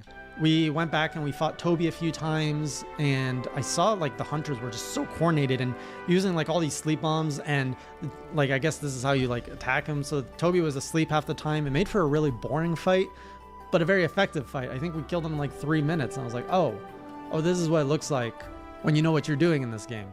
I see. So many buff hunters. As far as I know, all the hunters were wearing low rank gear, so I don't think it was a rank thing. A high level rank gear that made the fights quick. I think it was just the fact that all these hunters have killed these monsters probably hundreds of times. They know what they're doing, and I was just kind of wailing in the back, kind of doing my own thing. Lastly, I figured I'd take the chance to play with a bunch of different weapons kind of on the go. So I went back with the hammer because we needed to break The hammer got its own showcase, Dralak, and you said I didn't even touch it. Anjanath's face to get some of the parts from his face. And I had some fun with the hammer. Where's my hammer crew at, man? This hammer, I underestimated the power of the bonk, because when you're actually running and charging with the hammer, it feels quick. I have to say, like, my whole perspective in this game has really changed, where I feel everything moves a lot quicker. Like you guys remember, 2 weeks ago I was like, this game is clunky. Definitely was Everything is not on the clunky. Now I'm Hunter. like, oh, everything is so smooth. Why is it moving so fast? And it's not the game, it's the player, it's the perception. And I know this is what you guys say. He's getting it, he's clicking. This is what happens. The player levels up, not the hunter. It's a really cool experience, and I'm kind of really happy I'm documenting this. So the hammer was fun. I love charging it and just like spinning it, and then there's one where you like flip in the air and you just bash Anjanath's face with it. Hammer felt good. It's one I want to use sparingly. I don't want to main with the hammer. Barely But used it. when we need some bonks, I'm really happy to pull out a hammer and bonk the night away. The insect glaive we tried at one point. That was a total mess. I did not That should be a t-shirt. I got a hammer and I'm ready to bonk the night away. study up on how to use the insect glaive and this whole thing about an insect and the fact that you have to use buffs. What I did like was I was like flying in the air all the time when I was actually buffed properly. But Oh, I actually went aerial glaive. Or insect glaive. Jeez. otherwise, I did not know what I was doing. That's a weapon I need a little bit more time to get the learning curve up. We went brave, and we went back with the iconic greatsword, knowing it was slow. And that happened to be the fight where there was the remember two that fight. Anjanaths and the Rathalos. And at one point, I think I pulled off a really cool combo because the whole chat went like, oh, he did it. And it felt good and it looked good. Like I charged it up and I like smack, swing, flip, smack, and like just so much damage on Rathalos. I was like, Rathalos? okay, this is fun. Again, I don't think I would main the I was saying it right in the last journals. What the heck? great sword, but pulling it out from time to time just to have fun with like these really like slow blows. And I was also getting the hang of like you swing, you roll, and then you sheathe. Like I was finding a way to make it kind of smooth so I could make the greatsword work. The dual blades did what the dual blades do. Again, they don't bring me satisfaction. They are fast. I think I went against a Toby with it, and they do what they do. You know, you just on everything. I'm not a big fan of that play style, so I don't think I'll be doing too much dual blades. And then I went back. We got the sword and shield. Brought back my first love, the sword and shield, and I think we went against a Toby or it was Anjanath with the sword and shield. and it felt so fast, but also it felt so less special than my switch axe. The switch axe is still the one right now. If I have to rank with the weapons I played, the switch axe I love because it has that morphing thing halfway through, and that thing just scratches a special itch. And then the hammer, I think the hammer has really like gained a lot of popularity points this weekend. The bonks are where it's at. Hammer's in second place. Sword and shield is in third place now. Sorry, sword and shield, you are losing some love, but you will always have been my first love. And the rest are kind of just everywhere else. I didn't really play any of the other ones. So that was my experience. Overall was good. The community was fantastic. Everyone was pretty good to kind of like listen to the rules. Everyone was kind of letting me lead at Enough to put it in second place. What hammer has fallen from grace? What happened? first. No, we had a hunting horn at one time. Oh, I also I think with slightly different people in chat, I could have become a hammer main, but I was guided in a different direction. learned about the whole like you can actually hit your teammates to launch them up in the air. And I realized like at one point I was in the air, I'm like, what happens if I like hit this button? Oh, I can actually like attack from the air. So I can just now start thinking of how crazy like the combos of a coordinated team, like where you probably have voice chat, you're like, all right, launch me up, and then you can do stuff. Those fights must be really cool to pull off. So that's still in the distance, that sort of like athletic like hunt. I'm just excited that I really got to kind of familiarize myself. Oh, and just the fact that we did so many hunts at this time, it's turning into clockwork where I'm like, yep, quest, eat, box, item box, let's go. I know my way around the village. Everything is starting to like feel very fluid, feels very at home. So now we can actually focus on, okay, like a lot of the times now I'm not really focusing on the controls of the basic controls. It's really, how is this monster moving? And how can I make this fight a spectacle? Like, how can I make this look cool? And I'm doing that while still trying to figure out how to do all the combos and stuff. So that was my first experience with multiplayer. It's been pretty good so far. We have a lot to improve on when it comes to multiplayer on our Twitch streams.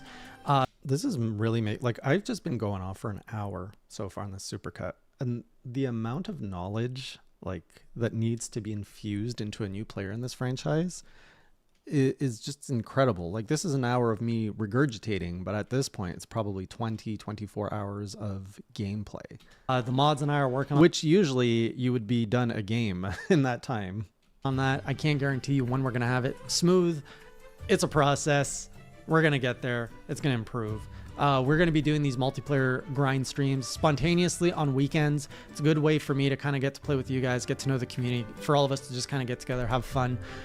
So Thursdays are still the same, solo progression, and then weekend grinds. And that's what we're going to do. We're going to keep going on this journey. A lot of you have been asking, Iceborne, is it on the menu yet? It's looking tantalizing. Monster Hunter Rise, is it on the menu yet? Not sure on that one. Oh, I still wasn't convinced. I would get Iceborne before Monster Hunter Rise at this point. A few more weeks. I'm going to try the Monster Hunter Rise demo a few more times. Once, I get that, I'm getting to the point where I feel I'm experienced enough, I can revisit the demo with a new perspective. We're going to go and revisit I'm surprised that post Anjanath, I still wasn't convinced on Rise. Initial thoughts from the Monster Hunter Rise demo, which were not so well received the first time. I'll see you on the next journal, and until next time, keep it classy. I learned two very important things this week. The first is that it's not pronounced Raytheon, it's Arathian. And the next is little bombs blow up a lot faster than big bombs. Oh boy. One bomb for you. And one bomb for you. And little bomb. Wait, that is the right configuration though. Bomb. Oh shit! Welcome back to another Monster Hunter Journal where we document my entire first playthrough through Monster Hunter World. If you like that kind of stuff, be sure to subscribe and like the video. What a wild ride last night was. I am recording this now a day after stream number 3. I can't believe it's only been 3 weeks since I've gone on to this Monster Hunter journey, because it feels like I've been playing this a lot longer than that. Yesterday felt like an entirely new game. Approaching it, just the controls, everything felt more fluid. The game design was, well, maybe not the game design, but we went through so much story and they just threw so many new things at me. I'm just like, what game am I playing? after last week, you know, we had the Anjanath rush, and then I got comfortable with it through the multiplayer, and I kind of went into it now with a whole new level of comfort, and the game just threw a whole bunch of new things at me. So today's going to be sit back. We got a lot of stuff to cover. It's going to be a lot of, I don't know. This is going to be a lot of me talking about Monster Hunter. First off, we started the stream with the Zora fight and the Zora Magdaros, I believe it's called. Not bad. And what a unique fight. We've got this massive volcano turtle that is just rampaging. It's not even rampaging. It's really just kind of going for a Sunday stroll amongst the cliffs. And then we show up and try to trip it and throw like all these spears at it and balls of cannons and all these cannonballs. I don't know what was up with trying to capture this thing, but anyways, long story short, it didn't go well. It was a little bit confusing at first what I was trying to do. I was really like on the kind of like the bows at first. I was shooting it and just doing 50 damage. I'm like, all right, this isn't doing anything. And then I learned that you have to go and load the cannons with cannonballs. But then after that, after all my cannons got destroyed, I learned all the NPCs load the cannons for you, and you just need to run between the cannons and shoot them, and you can actually redirect them, which would have saved me a lot of time. I think I could appreciate this more now that I've done old world siege fights, and I kind of want to try it again. If I actually knew that's what was supposed to happen. Overall, very cinematic fight, very big, but honestly, the fights where you as the hunter are in the fight, fighting for your life, feels far more epic. The Anjanath fight felt far more epic than the Zora fight. The Zora fight felt more cinematic, but different emotions. And then, you know, we got on the back, and I know the chat was very patient with me because they were yelling at me to like, go here, hit this, you're forgetting the mines. And I'm like, everything looks the same. How am I supposed to see what I'm supposed to hit? Everything is either black, throbbing with orangeness, or just pure orangeness with sprinkles of black in it. It was really hard to figure out what I was supposed to do. In fact, I wandered into a secret where the whole chat just kind of went like, huh, didn't know about that one. So that was a fun surprise. It turns out that that secret just had a little more mining outposts in it, so it was nothing really that cool. But overall, that thing was an all right fight. And then at the end, you know, there's this other thing. I'm not sure if it's a wyvern or a dragon. It came up. That scared me because I'm like, this thing looks like a badass. I don't know if I can fight this thing. It swiped me once and like took out half my life. I was barely hanging on. Luckily, I did not have to kill it. It was kind of just a story plot, but I survived it. So that was good. No feints. And we discovered this new feature on the stream where we can actually have the audience guess and place bets before we do things. So we started that, and most of the audience guessed correctly that I would not be fainting. And then there's 4 traders out there who have no confidence in me. So shout out to you 4 who voted against me. Overall, that was pretty much the Zora fight. I was expecting more, honestly, but it is what it is. I guess the team spent like a year on that fight, which is crazy to me. They should have been designing more monsters for us to fight. The next thing is it happened to be the Winter Starfest when I logged in. It's happening for the next 2 weeks, which was exciting. I didn't know there were events still going on in this game. I guess this is like on a cyclical basis. So a lot of you who've played this for a while have probably already gotten everything. But I absolutely love the music. Like they've kind of recomposed a certain track that has more of like Christmassy feel to it. Everybody gets a new outfit. We put our handler in a new outfit. Classy got a little snowman outfit, which is just adorable. But I couldn't get the whole thing because I accidentally bought the bell on his back first, not realizing I could only buy 2 out of the 3 piece with my initial items that I had. So we got him his chubby body, so he's a little chubby snowman now, and we couldn't get him the headset. So instead we ended up with the Toby headset, which is 1,000 times cuter. This classy cat, just don't even bother with me. Just watch the cat. The cat is the star. The cat is the one that's fighting all these monsters. The cat is the one that looks the best. Classy is the best cat. And then we got Poogie, who's got just as much of an adorable little outfit too. He is turning into a very adorable. He started off as my love for these side characters has dropped so much. I think Old World just didn't do as good of a job at highlighting the cuteness of the pets. It's quite the crassy pig headbutting me because I didn't know how to pet him. But now he is just this little ball of love, which is just jumping with so much like little bacon. He is both delicious and cute at the same time. Love that little pig. Then we discovered some lore, which this was interesting. So I was told to go into the House of Fives, which is in the guild section.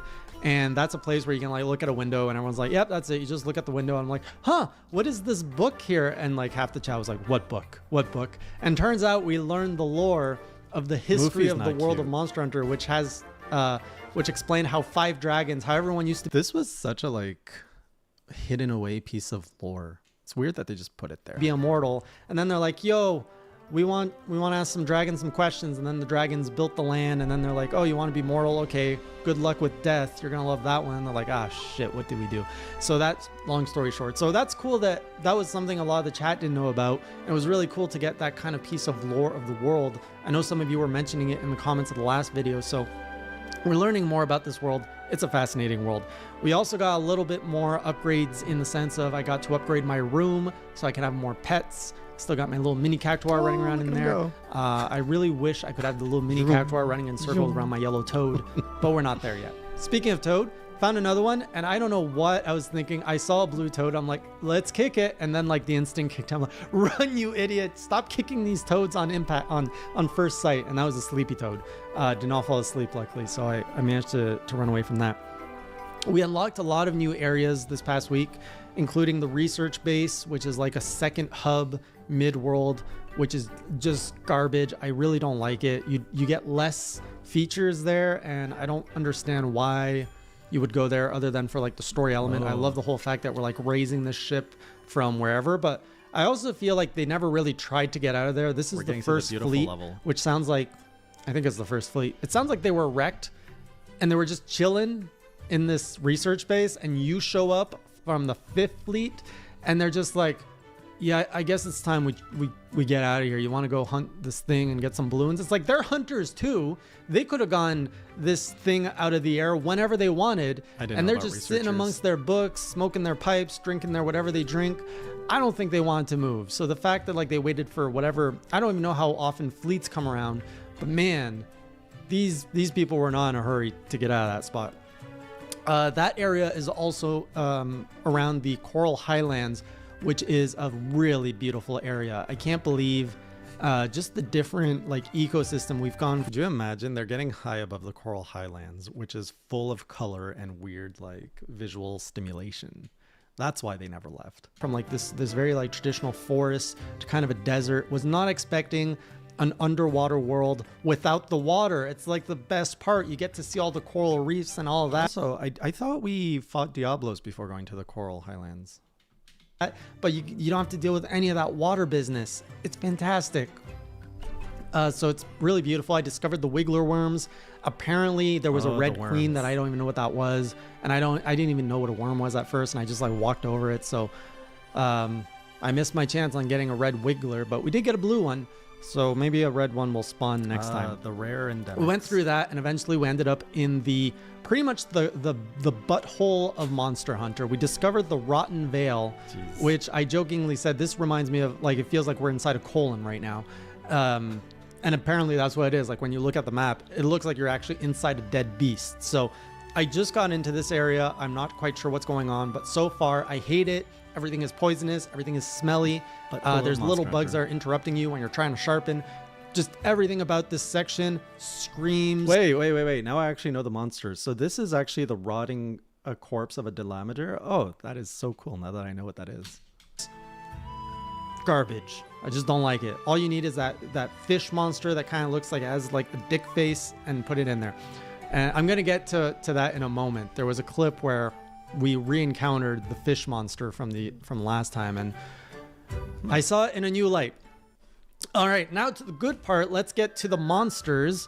And I guess it's we, because a lot of people helped me. We went through 4 monsters this time. The first one was a Tsitsiyaku, which I prefer calling the tzatziki sauce monster. Some of you like to call it the paparazzi raptor. I get it. This was a really fun fight. I felt no threat because of its size, and I actually know how to control my character enough to know that I can pretty much get around him. He got me a few times with the like... Also, I've noticed I'm still on the Anjanath Switch X. With his flash, he flashed me a few times. What a pervert. And I finally learned, like, okay, you get like a little setup that you can run, get out of the cone, and just keep smashing them. I've really started to get good at mounting every monster I fight. I've also gone pretty good at doing more elemental discharge, maybe not to the level that some of you guys say. I know some of you were saying, do it more. And then sometimes when they're on the ground, and you just like stab your switch axe, or no, wait, you guys want me to call it a swax? You shove that in their body and then you're just like, and you just kill them like that. Yeah, we're doing lots of that. And I captured it. So that's another cool new thing. Last week on the multiplayer stream, I was learning how to capture. I was really uncomfortable on how to do it.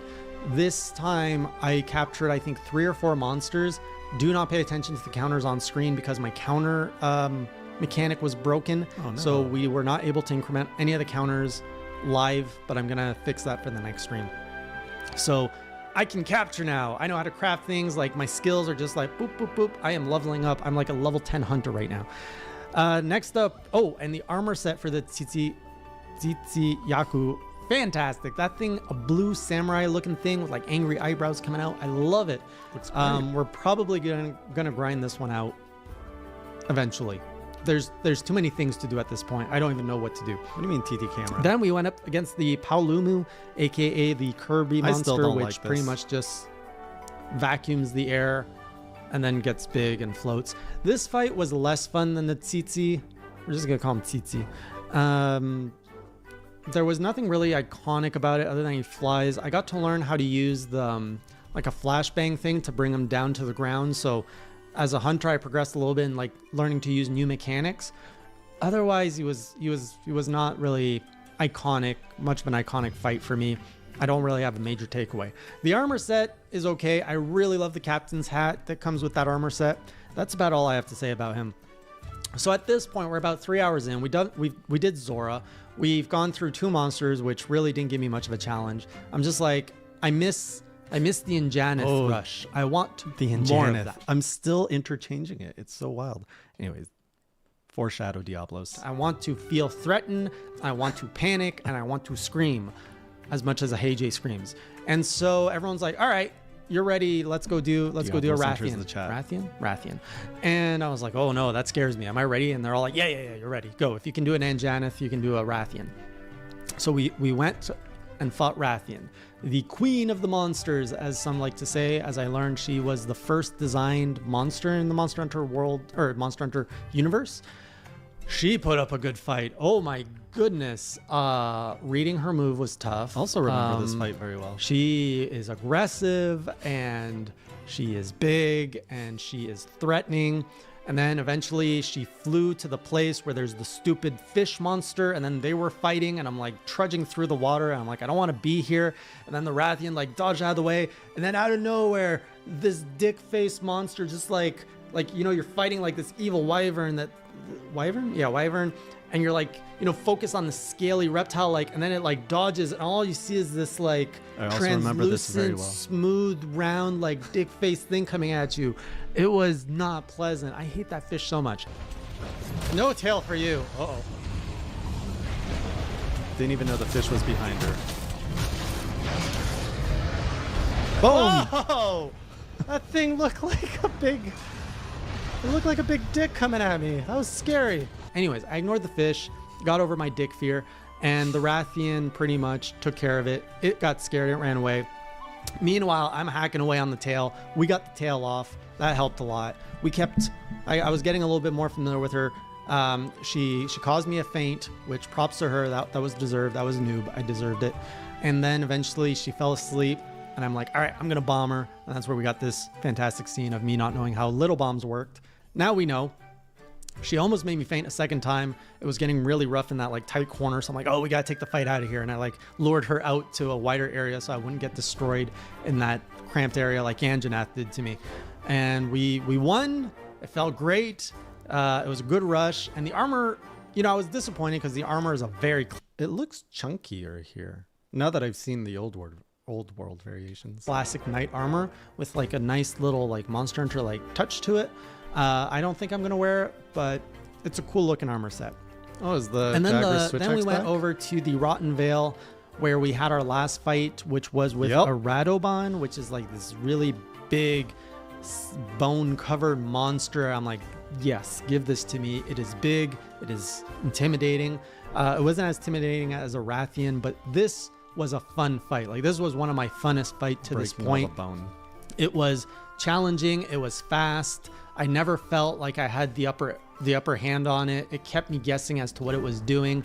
I was getting a lot more comfortable. I know a lot of people were telling me, switch to your sword mode, switch to your sword mode. I really do like a balance of the axe and the sword. So I was like bopping my axe against the side a few times in succession, which would eventually break the bone. And I'm like, oh, I love that. And then when the nice meat, tender meat was exposed, I'm like, all right, sword time. And then I'm like, slash.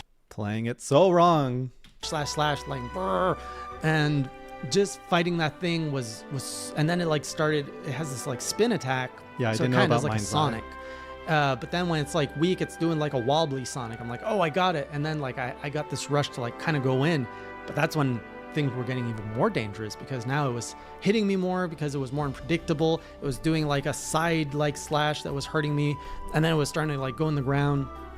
So it's always that last, a lot of you say, it's always that last part when they are close to death that they're the most dangerous. And I felt that. So that fight was really good. Like, it felt really good. And I think this is the hook. I think this is the click you guys are talking about, that craving, that appetite for a bigger challenge, because all the other monsters just don't cut it anymore. And you go out as a hunter because you want to be challenged that way. I have to say, let's make it official on Journal 5. I get it. Oh, we're just at Journal 5. I get it. It makes sense. I love it. There we go. I'm done with the denial. It's a fun time, and it's a fun time trying to. Also, I don't remember where I put my PC. I just realized at the bottom where you see the drawers on the left, that's where my PC is now. So where did I keep my PC before? Seek out the next rush from this game. It's a really wild game. Like, I'm going to do probably a proper review on this once we're all done, but it's been a wild ride. And every week, it's just something so new, so different. So that was everything we did yesterday. I'm not sure if I can get around to doing a community stream this weekend. It's just a really busy time of the year for this weekend. So I'm not sure how much I'll progress to the next stream. But as always, Thursdays, 8 p.m. Eastern time on twitch.tv/HJOfficial is when we do progression streams. So we'll continue the story and continue hunting new monsters. If you can't catch it on Twitch, I upload the VODs here on YouTube. The link is below. I think I leave a comment because YouTube does some weird truncating with links. So look for my pinned comment. That'll take you to the playlist. You can also check out the homepage of Hey J on YouTube, and you can find the Monster Invasion Sensation Hunter VOD playlist there. Otherwise, I'll see you all next week or on the next Monster Hunter Journal. And until then, keep it classy. I've come up with a new move. I call it the Hey J Invasion Sensation. Or the Bum Rush. Nope, not the Bum Rush. We don't call it that. Oh, we're putting it where it counts. What a finish. Hey J Hunts. Bum rushes aside, this week was a week full of emotions on this stream. But before that, if this is your first Monster Hunter Journal with me, be sure to, if you enjoy these sorts of stories of a noob going through Monster Hunter World and Monster Hunter for the first time, be sure to subscribe and like the video. So let's talk about what happened this week. It was a tough week. I met my first loss. I hit my first wall. The Diablos. Oh, but before we get to that, let's talk about all the other good stuff. So going in, I got a few new mechanics. I was introduced at the research base to this cat safari, which is kind of cool. And you know what? I'm just remembering now, I sent 4 cats or 3 cats out on a mission, and I completely forgot about them. I did not check in on them during the whole entire stream. So the next time we go in, you guys got to remind me, check up on my cats. I wonder how they're doing. We changed a few things. So we unanimously decided 60% to 40%. Maybe not unanimously, last week, that the handler is not cringy. Oh, we lost the handler is not cringy. I am more cringe than the handler. And to prove it, we changed the handler cringe counter to the Hey J cringe counter. And it's already higher than the handler cringe counter. So my point stands proven. Oh, nice Rathalos armor. We did a few, before we get into the hunts, actually, we're going to get into the hunts very quick. But I did try to do some non-hunting quests. So I finally did my first egg quest. After quite a bit of debate between if I should or I shouldn't, this time I was like, you know, sometimes you just got to play the game like you want and you got to ignore the chat. And so I'm like, all right, I'm going to do this egg quest. And I picked one. Turns out it was like a herbivore egg quest, which is apparently not as exciting as maybe a wyvern egg quest. Still, there was quite a bit of hype around chugging this egg Look at the across stampede. the field as I had 3, eventually 5 angry herbivores chasing me because they didn't like that I was taking its egg. Few things there. I got lucky, I think, on the first one. Did not drop, did not get hit. It got close. I had 5 of these herbivores like right up on my back, and I'm like climbing and Jeez. trying to like haul this egg. That was And I so actually much did it the stress. second time. I dropped it once, but then we got it again. So I'm a pretty natural egg carrier.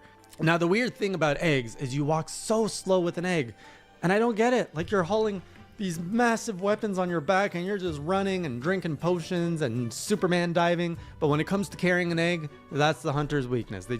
They can't hustle with an egg in their hands no matter how not heavy it is.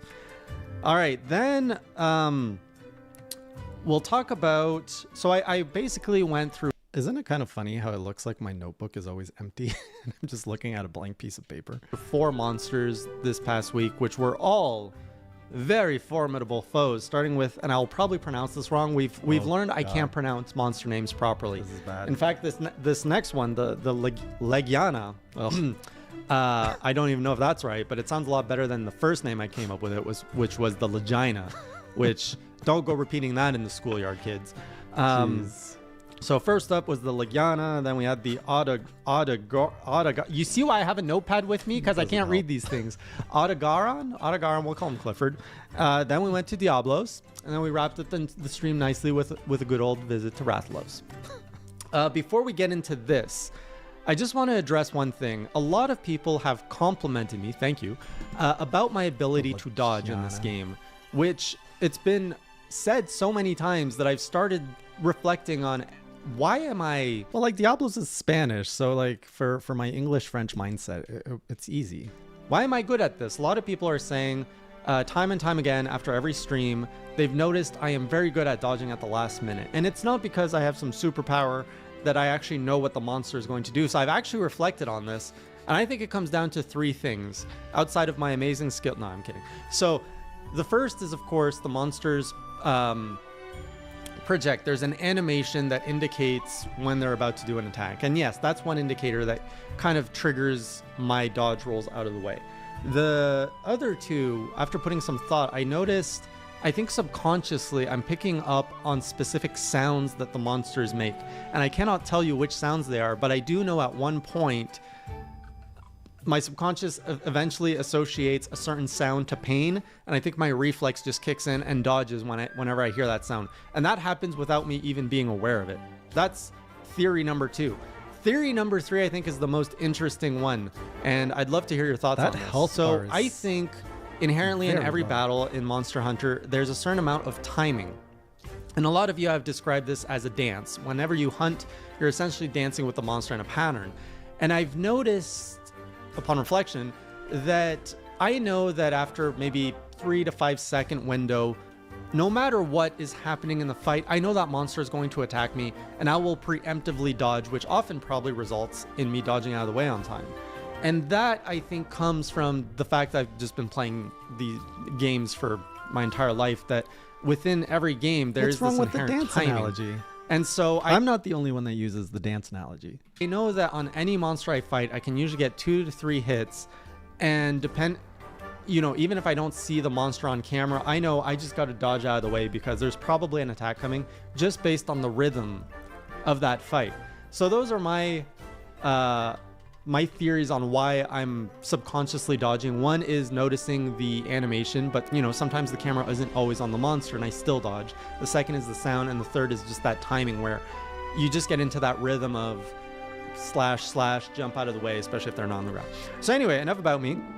Let's get into this Legiana, which is basically the ice version of Rathlos, in my opinion. So this Good old one Legiana. was not as intimidating. I kind of went in a little bit scared of the ice, but since we dealt with a Rathian last week, I still remember every single monster intimidating me before I would even go into it. I'm like, oh no, I'm gonna get beaten up. this one I was just like, all right, it's a Rathian that flies with ice. I got iced a lot more than what chat bet on. I think the bet was, will Jay get iced more than 3 times? Most people said yes. I voted yes as well, and I got iced like 4 to 5 times. That ice hurts a lot. So I learned that the ice basically, I think it drains your stamina if I remember correctly. If I recall, I had... Am I trying to How did I capture it? heal from that? I don't remember how I healed, but I was pretty good at healing. Why Eventually did in they the put fight, we got the Tranks down Tsuki monster first? that came in, and you know they started messing stuff up, and I was like, "Get out of here, Tsitsi! We don't need you unless you want to like flash this thing brand down for me so I can hack it." And of course, this is No, where Tsitsi I didn't pulled scare me. off my signature new move, the Heijei Invasion Sensation. Now, after doing it this time so perfectly, it has become my mission in Monster Hunter to finish off all new monsters with the Heijei Invasion Sensation. I have to come up with a catchier name, but I kind of like that for now. No, it's quite catchy. But I was not successful. I've only done it once. Otherwise, I learned that the flash pods are very important for flying monsters. I was not executing it very well on this monster, but I need to start farming some of those flash bugs because very useful, as I learned later on in Rathalos. Next up, Clifford. Man, a lot of you on YouTube and in Discord and everywhere have been pretty much saying this would be my wall, this big red lizard. And I was genuinely afraid because of so much buildup over the weeks of you guys just saying I will die. Such and good like, I music, can't wait though. till he meets Clifford. Clifford's gonna destroy him. He will bleed. I did bleed. I was surprised to see it was a big lizard. I really thought it was gonna be a puppy. I don't know why. I thought it was gonna be a little bit hairier since you guys referred to it as big red puppy. This thing was fast. This was one of my like, favorite soundtracks. oh my god, I think my voice actually like squeaked at one point at how fast it was, just like in sheer terror of it. It has the whole I don't know what makes you bleed, if it's the claws or the mouth, but either way, bleeding sucks. I did not learn how to heal it, but I do know, like I learned later on that you can use the jerky to heal, but I didn't know that in the fight. Oh, that's another thing. So during the fight, there was an adamant amount of requests to basically mute the chat so that they couldn't influence my fight with Clifford. So we went to emote only mode, so nobody could give me tips.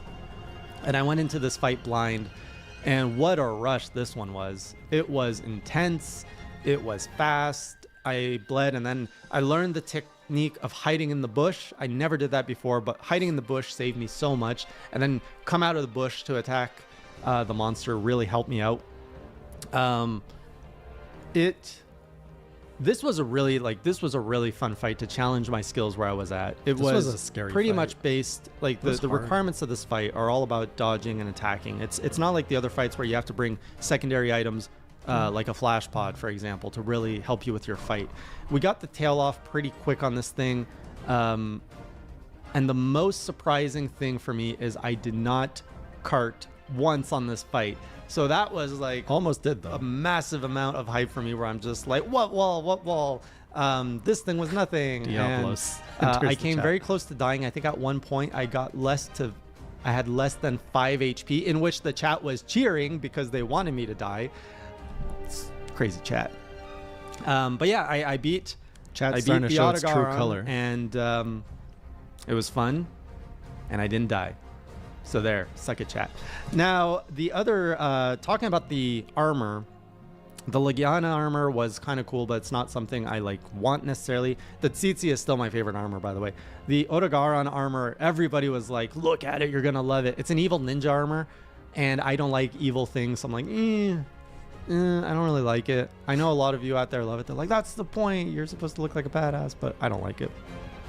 So after that, we tracked down one of the Elder, or the first Wyverian, and they're like, all right, it's time, you little nooblet. You gotta rise to the top, and you gotta fight some wyverns and kill Prepare for some cringe. the kings of these kingdoms. And so we were given the quest of to take on Rathalos or to Hey, take Dr. on Macho. Diablos. And we put it up to the chat to vote.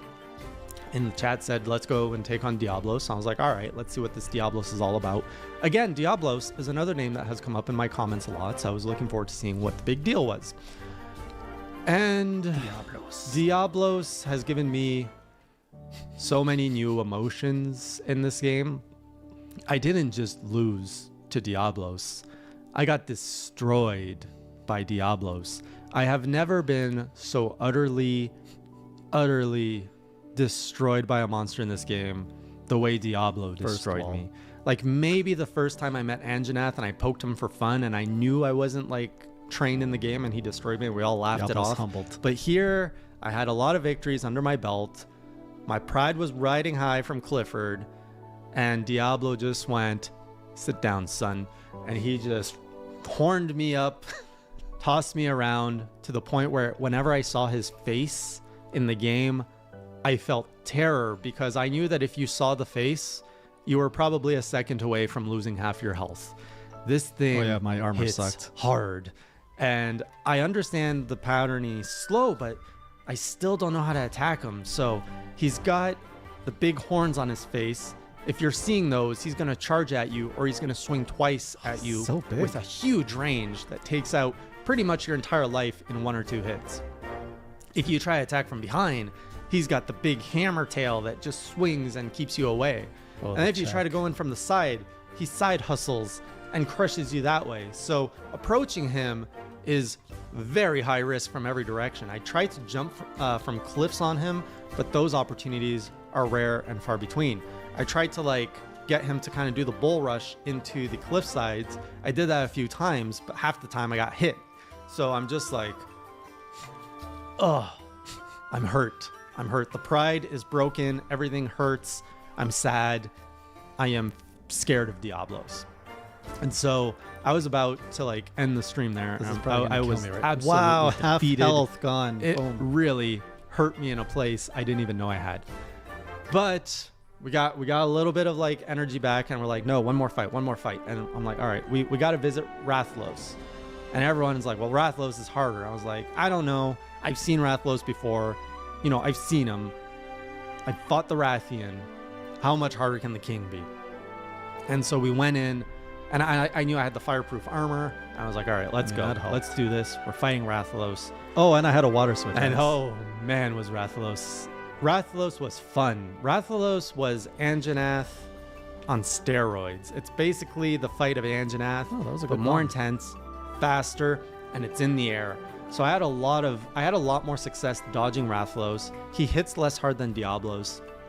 And eventually I learned the art of flash pods to the point where I could actually do it a lot better, where I'm like, flash pod, like ninja pod on the ground and bring the Rathalos down. And then we hacked him and then the tail flew off. I was like, yes, we're doing some progress. And it was intense. We were going toe to toe, I feel. I think he caused me one feint, if I remember correctly. And it was just kind of this back and forth of oh no, I'm poisoned. Oh no, I'm out of flash pods. Get some bugs. But it felt like we were going toe to toe versus Diablos was just get out of my way. And then, of course, we slayed it. We slayed the Rathalos right at midnight, right at the end of the stream. Oh, wow. Got Did my that pride behind. back, still, though, with a lot of cracks in it. It felt good. We went and got the armor set. Actually, I went and looked at the armor set. I could only afford one piece of armor, I think. So I went with the solid thigh armor set. flaps, for the lack of a better name. And it matches really well with the Anjanath armor. Engine nose. So now I've got kind of this souped up armor. It was an emotional stream. And, looking now to the next stream, Diablos, we need to have a rematch. Oh, And that's why this weekend, tomorrow, Sunday, from 10 a.m. Eastern Time to 2 p.m. Eastern Time, we're going to go train. We're going to go train hard. We're going to get some armor, craft some new weapons, do some research on this Diablos. And this is why Bloodbath Diablos is my current pledge. Because I have a date with Diablos this Thursday, and we need to dish out some payback. This thing scares me, but I will not stop here. I will not be walled by a Diablos. I'm going to suit up, and we're going to fight this thing and kill it so I can progress my Monster Hunter journey. So if you want to join me, we're going to be doing about 2 hours of multiplayer tomorrow out of the 4-hour block. The first 2 hour, I'm going to do optional quests and just kind of gather some knowledge on I the used Diablos Proof of a and get ready Hero. on my own. And then I'm gonna invite the multiplayer group to do some grinding with me. Keep in mind, it's still a challenge to do multiplayer with so many viewers. I can usually do about 3 hunters every 15 minutes. So that only lets us do about 12 players an hour. If I would have redone this video, I would not have put all my rules in description when Proof of a Hero is playing. I was on a good emotional vibe with the song, and then I ruined it by saying here are the rules. For instance, we're doing 2 hours, that's about 24 players. So keep that in mind. If you do want to participate, you probably have to come in early and queue up early. I wish I could do more, but these are the limits of the game. Diablos, I'll see you next week. And until next time, keep it classy.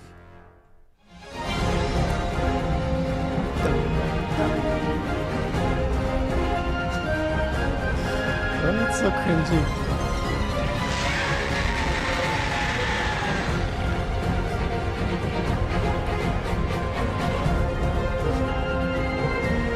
Oh, but it was creative. Frick, that should have been a thumbnail right there.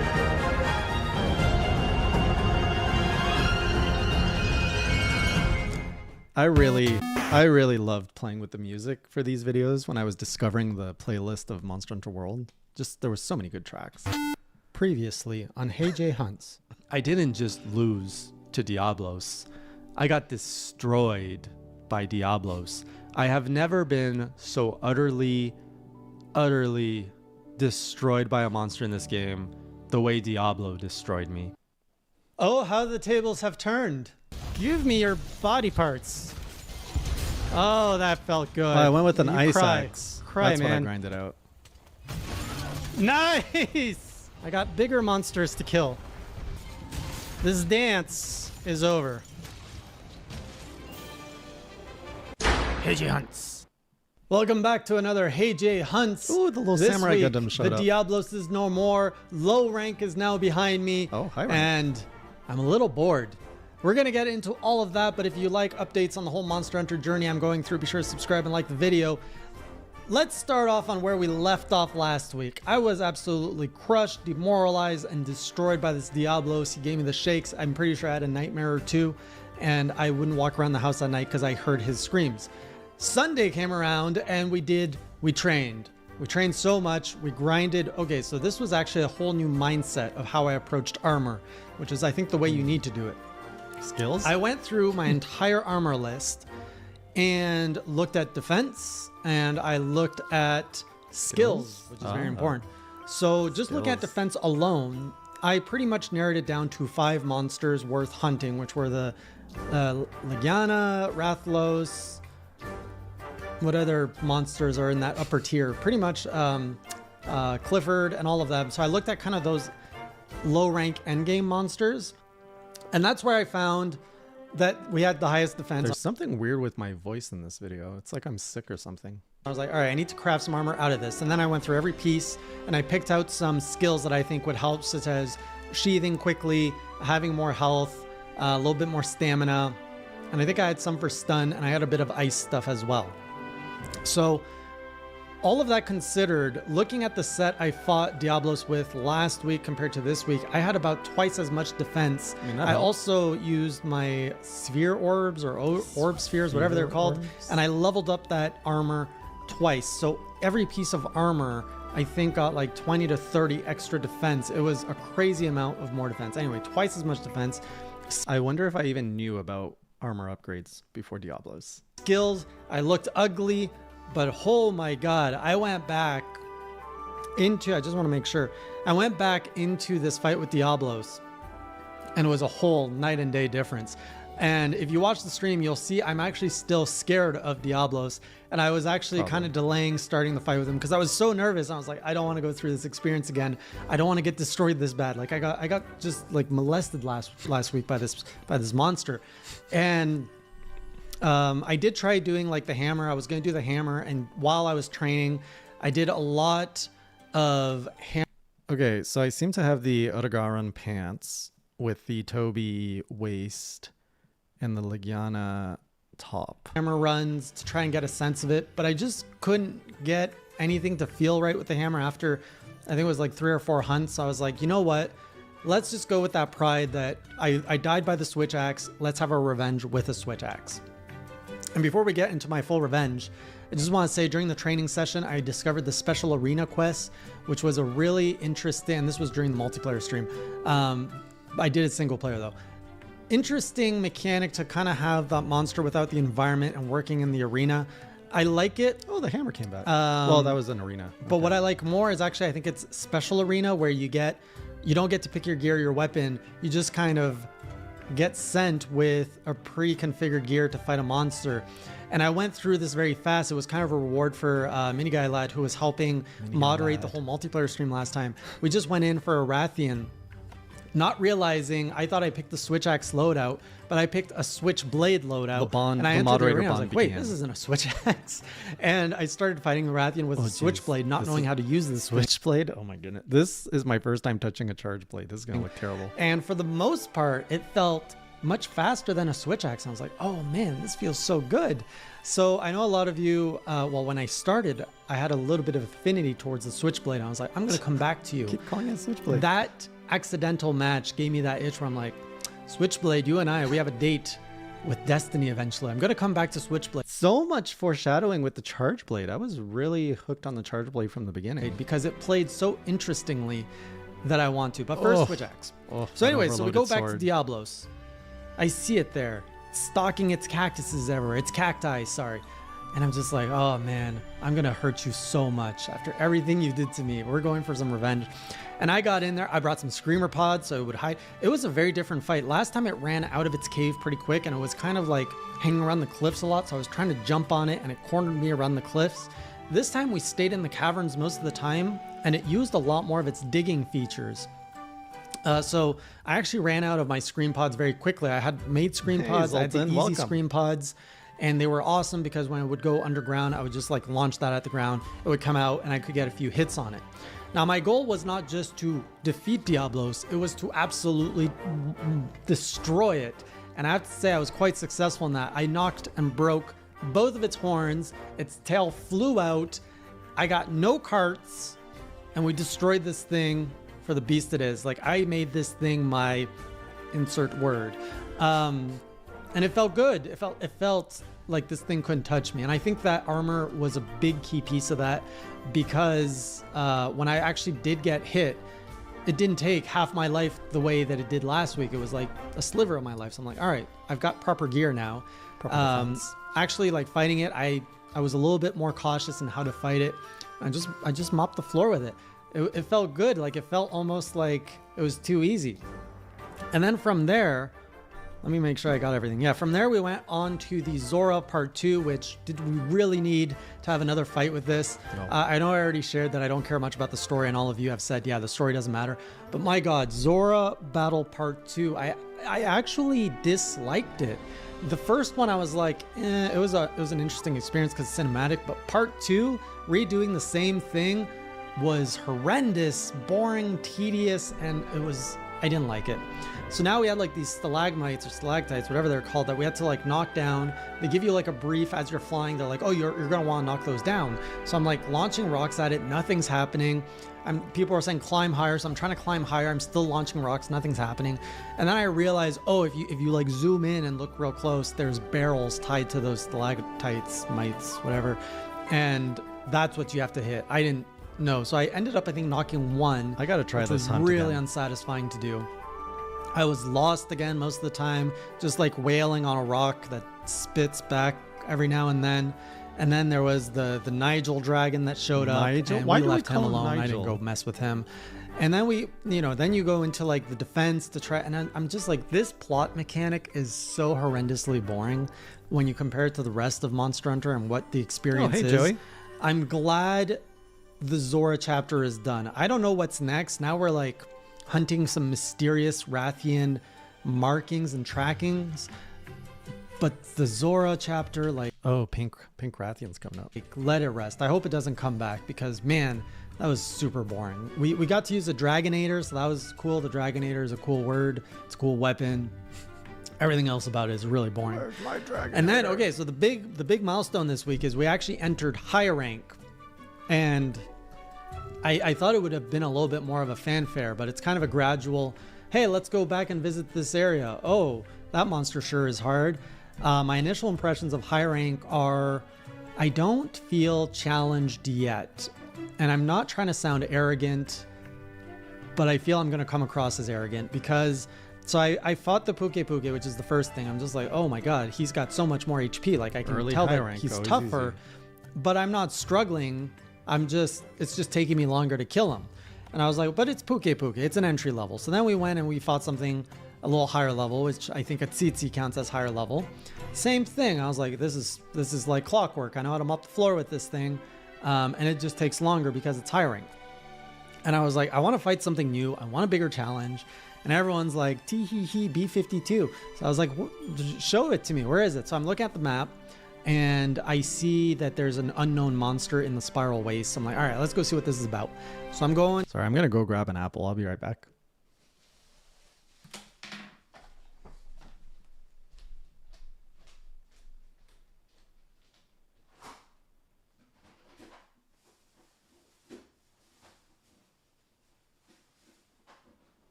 Yeah, unfortunately, Basil Geese was not an experience for me. I'm hunting, and then there it is, this beautiful, majestic beast, which I thought was like a dark Diablos for a moment, but then I'm like, no, it's got eggs like on its pouch and stuff. Turns out it's, probably gonna pronounce this wrong, a basil juice. It sounds like Beetlejuice. Valiant attempt. And I was like, oh wow, this is the rumored B-52 bomber. I've heard so much about this. Didn't think it would be such an anticlimactic intro. I thought he was going to fly over me and kind of surprise me. I just kind of walked in on him and he's just like kind of roaming around the desert being like, what's up? And so I was like, this is probably a bad idea. The game tells me don't attack it. And I was like, let's just go poke it. Let's have one of these like fun Anjanath moments just to see what the gap in skill is. So there I see this beautiful beast, the basil goose, basil juice, beetle. It's interesting that I'm now seeking out monsters that usually would terrify me. Juice, whatever, B-52 bomber, because I know I've just entered high rank. This is one of like the rumored terrifying things. The game tells me don't attack it, and everyone's like, oh my god, he finally found it. Let's see what happens. So I go ahead and fight it, and that fight went surprisingly well. And I carded once because he got me in a corner and I think I just got like blown up. But otherwise, I'm like, okay, he's slow. I can predict what he's doing. All right, he's flying overhead. Okay, don't go under him because that's where he's got all the sack of explosives. And just keep wailing on him. We got rid of his tail at one point. And I was like, oh my god, my first encounter with B-52 and I'm actually going to kill it. But it was an expedition and he ended up flying away. Aww. But I was pretty much doing well. I could have finished him if I had more time. But that's the problem I'm facing with high rank is I can't deal enough damage fast enough. But on the defense side, so far I'm not having any issues. But I haven't really encountered more. Like the fact that I fought that thing with no issues just kind of has me going like, come on, high rank, give me something to bite into. Give me some challenge. So I was a little bit disappointed and bored with the stream after hearing about this B-52 bomber for so many weeks and not really knowing anything about it other than it was terrifying, and to have went into this fight blind, unprepared, and pretty much have held my own, took off its tail, and would have won if I could have done more damage. It's a little disappointing. Outside of that, high rank has crazy amount of armor. Just as I was starting to get comfortable with armor, they're like, oh yeah, now we have two. The cockiness is building up again, I see. Two styles of armor. Up until the next wall. For every armor you have, and you have to go and refarm and regrind all of the monsters you've already fought. And I'm just like trying to process. I'm like, okay, what's the defense here? What's the skill here? Oh my god, what am I? There's just way too much stuff to do. Oh, it isn't my favorite editor. Past me's not winning because you're not editing these. So I don't know how I'm gonna process all this. I'm probably gonna need another menu stream or two, and it's gonna take me some time to reabsorb this. As a lot of people said, it feels like the game has essentially reset, but now I have all of my base knowledge kind of like solidified, and now I actually have to learn so many inhales in silence. It's kind of bothering me. Skills. I have to learn maximum loadouts, maximizing my loadouts, optimizing for monsters. All of that said, I'm more interested I want to fight new monsters. I want to discover new monsters. I want new challenges. I hope that that's going to be coming in the next stream. We also came across, I can now buy the attack and defense charms, so I got buffs from that. Thanks to my B-52 bomber fight, he dropped something that let me craft talons, I think, which let me upgrade both of my charms and buy 2 more charms. I'm not quite sure how much buff that is, but I feel like I've got some pretty stacked chances in my favor already right from the get-go entering high rank. So other than that, I'm at a point where I think I've plateaued in the hype. Like this week's stream had that big excitement of I need to blast through this wall, and I almost feel like I blasted through the wall a little bit too hard, and I was like, okay, I need some more challenge. And I'm assuming that there's a lot more. Like, I know I'm talking very blindly here to a lot of experienced people. I just hope I can get more of that rush, and I really hope it wasn't just limited to those kind of early monsters as a first experience. So that's what I'm looking forward to next. High rank right now is just a lot of confusing armor to me and more buff monsters, but they're not challenging me yet. If this was wood, I would knock on it because I might regret those words. But otherwise, it's been a fun time. This weekend, we're doing a challenge stream where I'm going to be trying to do a random weapon against a random monster that I've already fought. We'll see how that goes. We're going to do more multiplayer stuff. We're going to do a little bit of optional quests, grinding out some items for the canteen and all that. Nergigante was a kick. And overall, I'm just having a good time, having a fun time. I will be getting Iceborne. I have a key for Iceborne. I'm just waiting to activate it to finish kind of that vanilla Monster Hunter world. And now I just want to consume all of this game. Like, I just want to give me all the monsters, give me all the quests. Let's just get through this. Now I'm invested.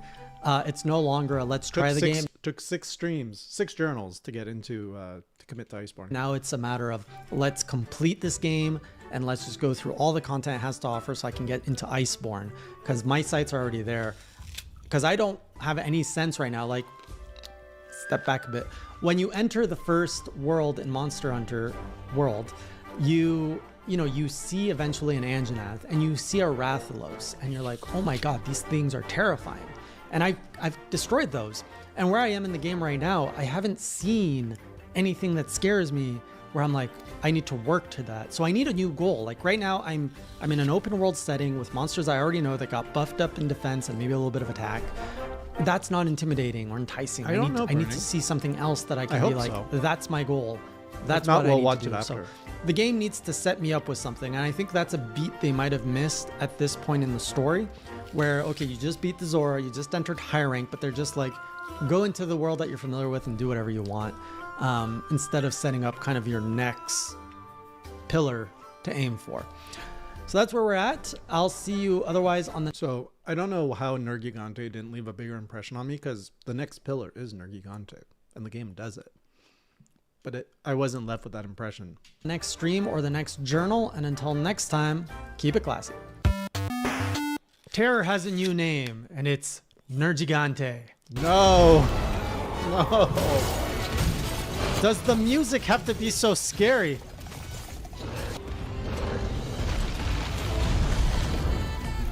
Thank you for that sax. The sax helps. Pigeons.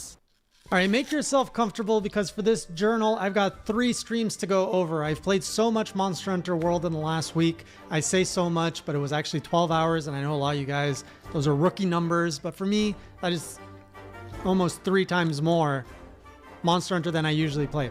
So anyways, on this journal, we're going to get started with the challenge stream. So last week, as part of the 10,000 subscriber YouTube celebration, we did a challenge stream. That's where I rolled the dice, 10,000. picked a random weapon. I think we're getting close to breaking 20,000.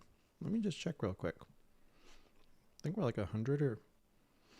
Oh yeah, we're 140 subs away from 20,000. And then rolled another dice to pick one of the first 16 monsters I've come across, and we just mashed it up. And through that, I got to experience weapons in a new way. For the most part, I learned... I was okay with the weapon matching with the kind of first few monsters. They were all high rank monsters, but I dubbed them the low rank of the high rank. But anything that I had to fight, like a Rathalos or anything in that like the second half of those first 16, that was hard. I got destroyed. So let's go over the weapons I learned. So the gun lance, I learned to appreciate a little bit better. I got into, by the way, I asked the chat to rate Lance, wow. me on my weapon usage on all of these. They all gave me like C's. So You guys gave me C's 3 years ago, and I'm now getting D's? Jeez. Don't expect anything fantastic from what you're seeing in the footage. But the gun lance, I learned about holding my ground, poke boom, poke boom, poke boom. I love poking and booming. It has kind of a good flow to it. It's a very different play style than kind of, you know, swinging a sword or an axe around, dodging, rolling, positioning. It's really just, I'm here, come at me, shields up, poke boom, poke boom. The early days of Omni Hunter and then sometimes you stick a knife in them and let that explode. I surprisingly really liked that playstyle more than I thought I would have. It's completely different than the other playstyle of like go in, attack, roll out, dodge, go back in, which was more what I've been enjoying. So Gun Lance was a nice surprise. We went up against a Kulu with, which was a good practice to start. And then I went up against a Baroth, which was really satisfying to kind of poke something that is big. Gun Lance, way more fun when it's big. No, that's not then maybe the I got weapons to play with some dual blades. Dual blades were pretty much exactly as I remember them. No big breakthrough. It was kind of a nice, just fast-paced stuff. I learned about more of the demon mode and how to get in and out of that. It felt nice, but it wasn't anything to kind of... It didn't offer me anything unique. I feel I could play the dual blade type of combat in a lot of other games. So why would I play it in Monster Hunter when there's all these other unique opportunities available to me?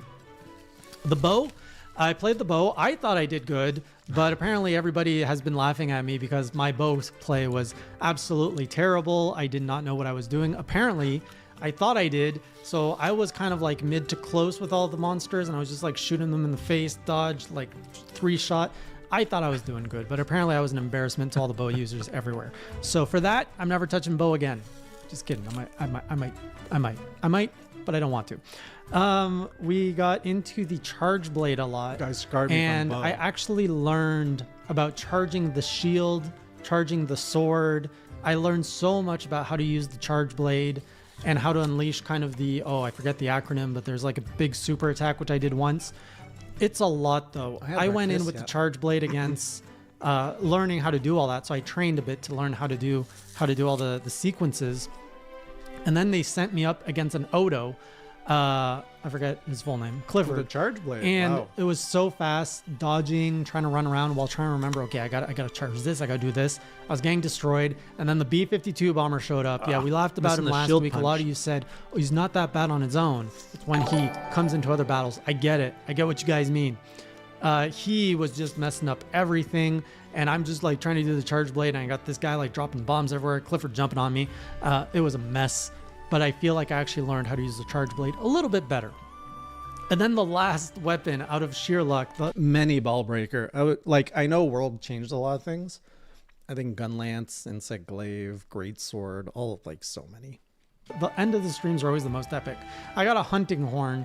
I rolled on a hunting horn against a Rathlos of all things. It was not as bad as I thought it would be. A lot of bonks on the head. But there was a Rathian that showed up, so it was a Rathlos and a Rathian against me with a hunting horn that I'm just like doot doot doot doot doot, and it just wasn't.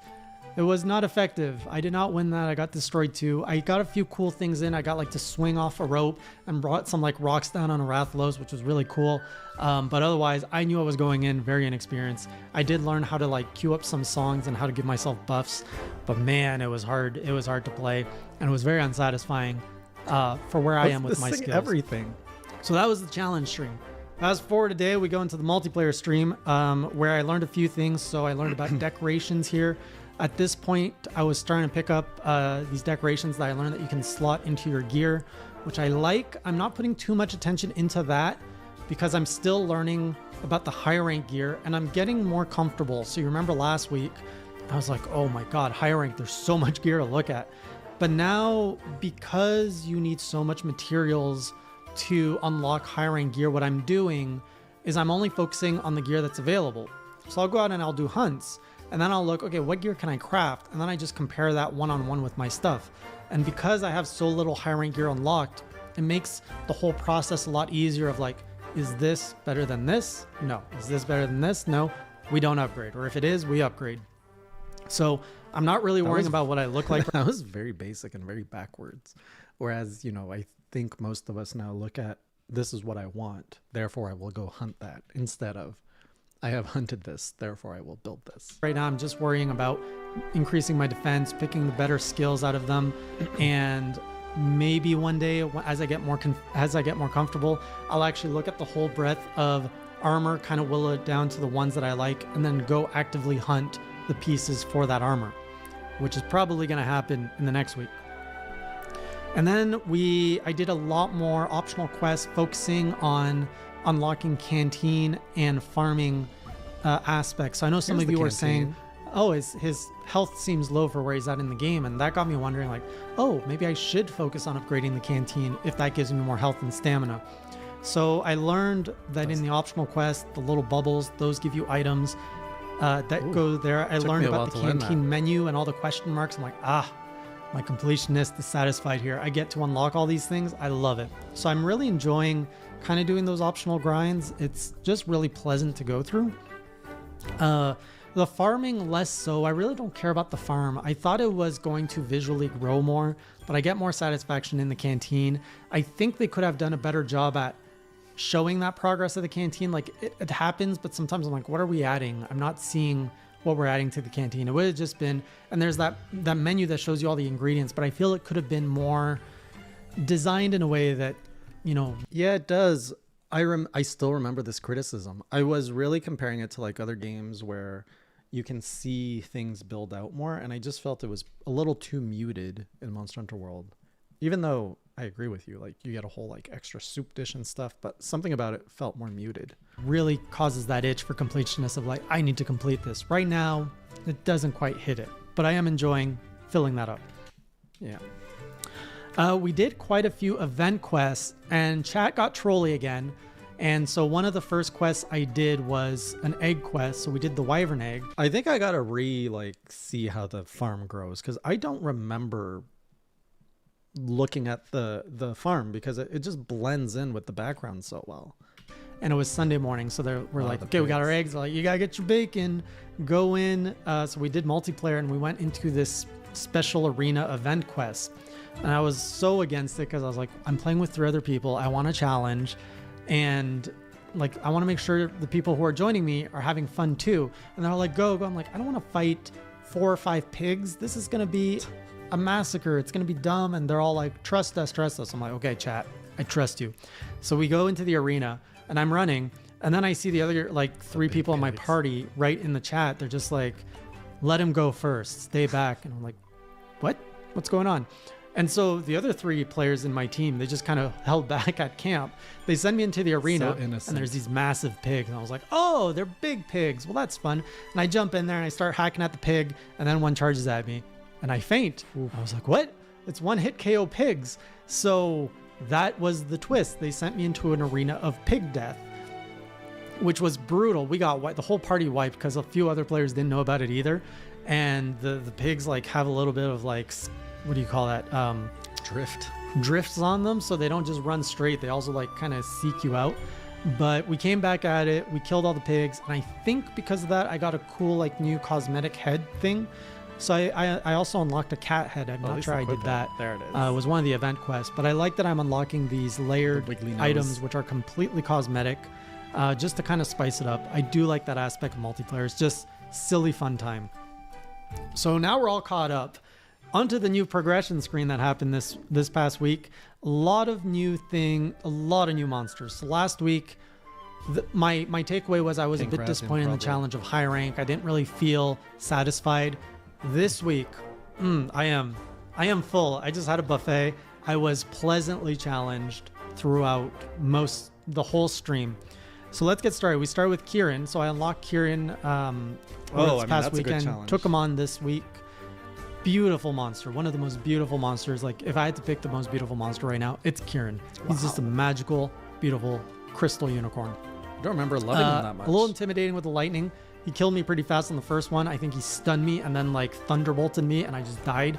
And then I went in a little bit more cautiously, and we kind of maneuvered. It was low rank Kieran, by the way. And I ended up beating him, but he was still pretty challenging. Even if I won, it's not like, haha, this was easy. No, this was a good challenge. I liked it.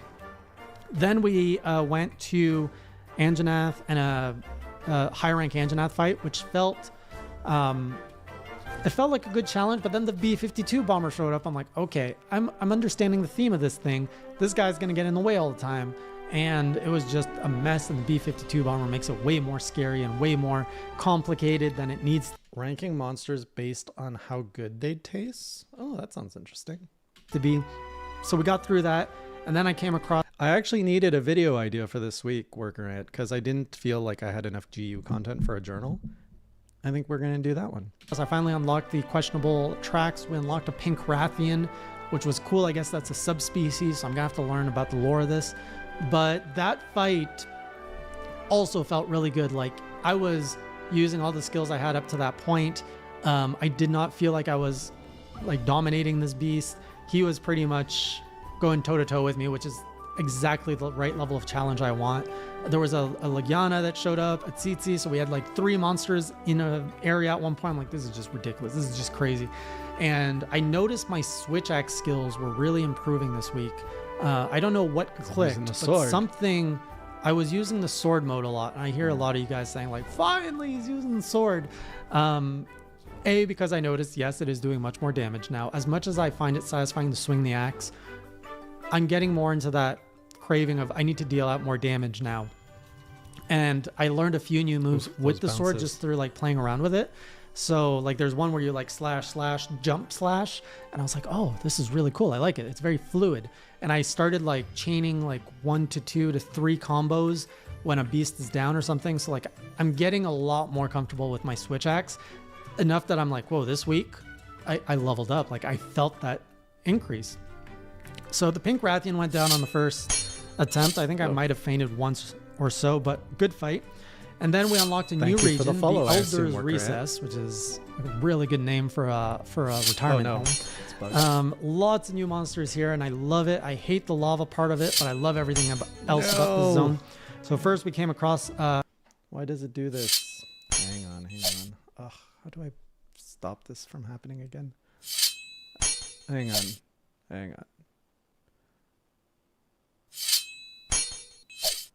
Ugh. There's a weird bug when I like try to turn it off and bring it back on.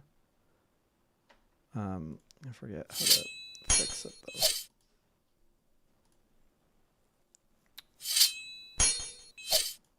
though. How did I do this in the past?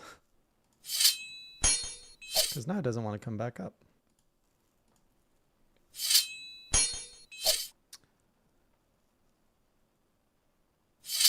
Yeah. Do I have to delete it from here? Is that how it works? Okay, let me try deleting it here. And if that doesn't work... All right. It's weird that I wasn't doing this earlier, though. It's literally a bug that has been around for 3 years, apparently. All right, I think if I turn it off here... that should stop it. No? Uh-oh, I'm running out of ideas. Okay, this one should stop it.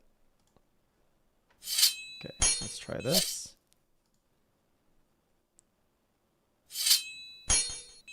Uh-oh, panic.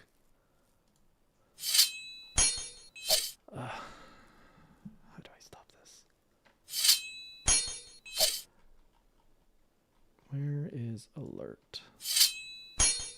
Alert is here. Let's turn it off there. It's here. Let's turn it off there.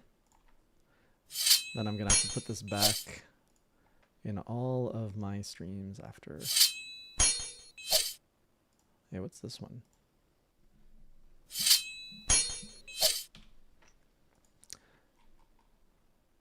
This is going to take a moment, but I should be able to get through it.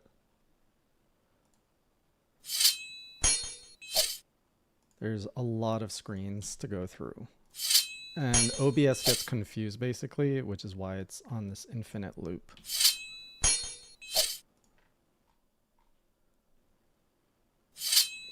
Okay, almost there, almost there. Oh, got it. Whew. All right, back to our watch party. A Dodogama, and the whole chat was against me killing it. So Dodo! I kind of went middle Oh my ground. goodness, I haven't seen him in so long. He is adorable. Captured it. It's cute. It's derpy. Doesn't mean it started a fight with me first. So I'm like, if I don't care how cute you are, you pick a fight with me, we're gonna end it. So it kind of reminded me of like a great Jagras, but cuter. So yeah, we captured it. So tiny. And then there was the Uragon, the big chin thing, which is just hilarious. Its chin is so big. It's comedic. I did not fight it, but I'm like, we're going to come back to you. Toad on the right. For some reason, what was that? Oh, we were looking for the pickle monster. That was kind of a theme here. We were all looking for the pickle because in the game, it says, oh, this pickle monster. What was his name? Joe. Joe something. Well, that's something happened. Joe. What was it? Joe What Mama. was Joe? I forget. Devil Joe. Not Devil Ho, by the way. Not pronounced like the Spanish, but Devil Joe. So yeah, it said Devil Joe is now available out in the wild. So everyone got excited and we started like looking for it. I ended up not finding it. But in Elder's Reed says, yeah, we saw the Uragon, we saw the Lavasiath, which is basically a fire fish monster. Really not looking forward to fighting that thing. And finally we came across Nergigante, which is a terrifying beast. And I was not expecting to fight it. I kind of went in. So at this point, I've kind of gone through, since high rank, I haven't really grinded armor. So I'm kind of weak right now. What a surprise. And I know that Nergigante is a formidable foe. So I went into the fight with, let's just see what the gap in skill is, kind of like what I did with Anjanath the very first time. So I went in with all the armor I had, which is pretty low armor, honestly. And I went in with a pretty weak switch axe as well. I'm like, let's just see how far we get. And I was so close to beating Nergigante on my first attempt. Oh, I lost? It's probably good that I didn't, because I would just be so cocky. All of you would unsubscribe. But man, that fight was intense. The music that they pair with this thing is intense. Its stature, it's just this like massive beast, and has the horns of Diablos, has the speed of Clifford. And I love that when I was fighting it, I was like, oh, I learned how to like deal with this aspect when I fought Diablos. I learned how to fight with this aspect when I'm like, this monster is the combination of everything I've learned so far. And when I was having trouble like creating an opening, I'm like, oh, Rathalos taught me to use the flash bomb. So I was like using the flash bombs. I was literally using everything I knew on how to fight this thing. But he hit hard. And again, this is probably more of an indication of my armor being too low. Every hit was like a quarter of my health. And I got him to limp. I got him to his nest. He was sleeping. I woke him up. And I was doing so good. Close. And I really thought I was going to win. But I didn't know about the whole spike thing. And at one point, he just dive bombed. I had full life. And he just one hit KO'd me. And I was like, that sucks. I just saw my whole career flash before my eyes. And I'm like, ugh, how am I going to deal with this? So, fantastic fight. This was a little bit less comfortable of a challenge. I'm not quite at the point where I can comfortably fight a Nergigante, which is perfect because I'm like, okay, the gap. I thought the gap was going to be like. I wasn't even mad about carting. I'm like, okay, now I just need to like polish off all these new moves I've been learning with the switch axe. I got to like get better positioning with this thing and up my armor. And I'm pretty sure I can see myself taking this thing down next week, assuming I got all the armor pieces I want. So Nergigante, fantastic fight, beautiful dragon, terrifying, music's terrifying, everything's just scary about it. But yeah, really looking for it. It's not like Diablos where I got destroyed. It was really like, oh, I can take this on if I just tweak this and this. And then finally, we went back on the hunt for the pickle, and we came across an Azure Rathian, I think it's called. No. And no. That thing destroyed me in like 3 hits. I was an Azure Rathian. I don't know if it's because I was tired at that point or if I was just completely outmatched. What was I even writing in my freaking notebook if not the names of these monsters? But it just went like, get out of here, noob. And there was no hope, no chance of me doing anything to this thing. So not really looking forward to that. But now I love that the world has opened up. I'm out of my comfort zone again. I'm like in the perfect place of being outside of my comfort zone. I'm like, okay, I got room to grow now. I got new things to try, and I'm getting a lot more comfortable with the basics. You know, you guys said low rank is the tutorial. the tutorial. I'm really curious when I feel Gall that now. shows up. I'm less dealing I with think it's an Iceborne. the mechanics of the game, and now I'm like actually stepping into my foundation and building on top of that. So just fantastic week. Like the fights of last week were just really great, and I can't Right, do Zyhawk? a grind stream this week, so it might slow down my progress because I can't get the armor to really progress. So on the next progression stream, we're probably gonna fight some monsters I've already fought, or like maybe the big chin thing to kind of get some new armor, and then hopefully at the end of that we can go back to Nergigante and see if I'm strong enough to beat it. But yeah, this has been just really fun. Like, it picked up again. I'm in the happy zone, and I hope we keep in the happy zone. I haven't even seen Bloodbath working at. I just entered high rank in GU, and I'm pretty much leveling up my gear before I can progress more. Until I get to the end. And I have to say, like, oh man, I love knocking off the optional quests and all that. I love having that completionist thing. I think I'm going to do all the quests. I know I said we would do all until the credits roll in Monster Hunter World, but I want to do all the quests as well. So add that to the list of my pledge. Wait, what did I just say? What did I just say? I didn't say what I think I said, did I? New armor, and then hopefully at the end of that we can go back to Nergigante and see if I'm strong enough to beat it.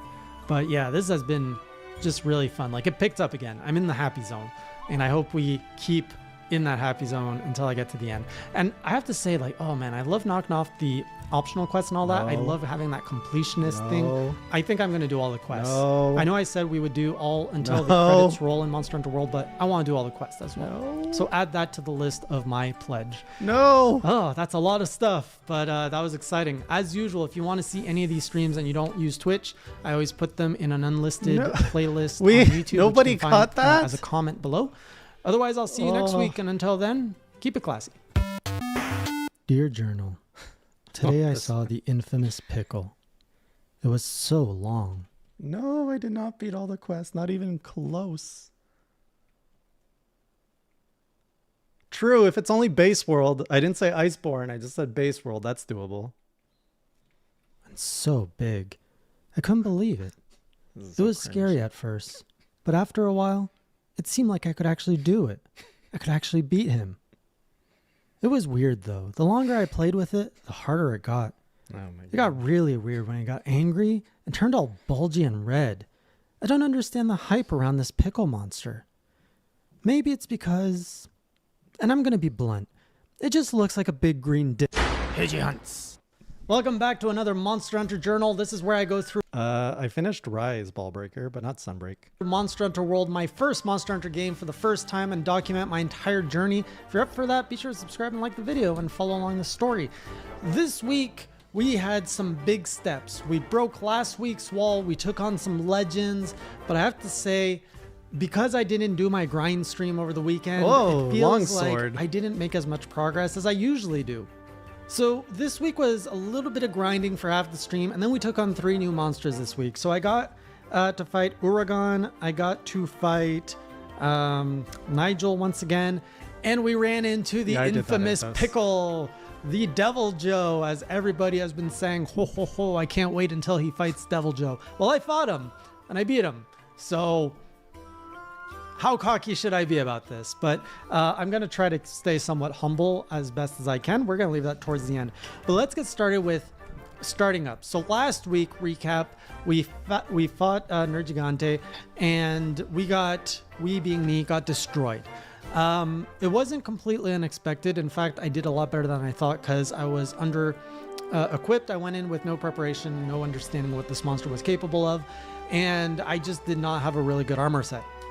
So step one, I also didn't have a really good switch axe. Step one is I went through all the armor and I took the time. I ignored defense. I looked at skills and I went through skills on stream of every kind of piece of armor, and we wish listed the ideal piece of armor that I wanted.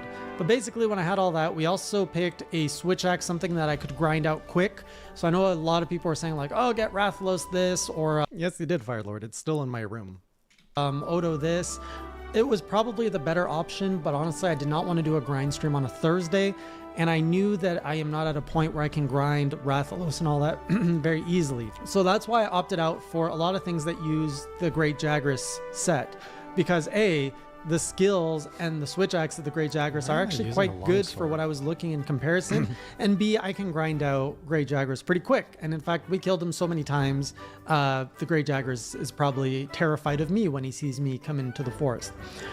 So we did a bunch of that. While we were grinding for the Great Jagras' pieces, someone recommended, hey, while you're doing this, you might as well try another weapon just to have fun with it.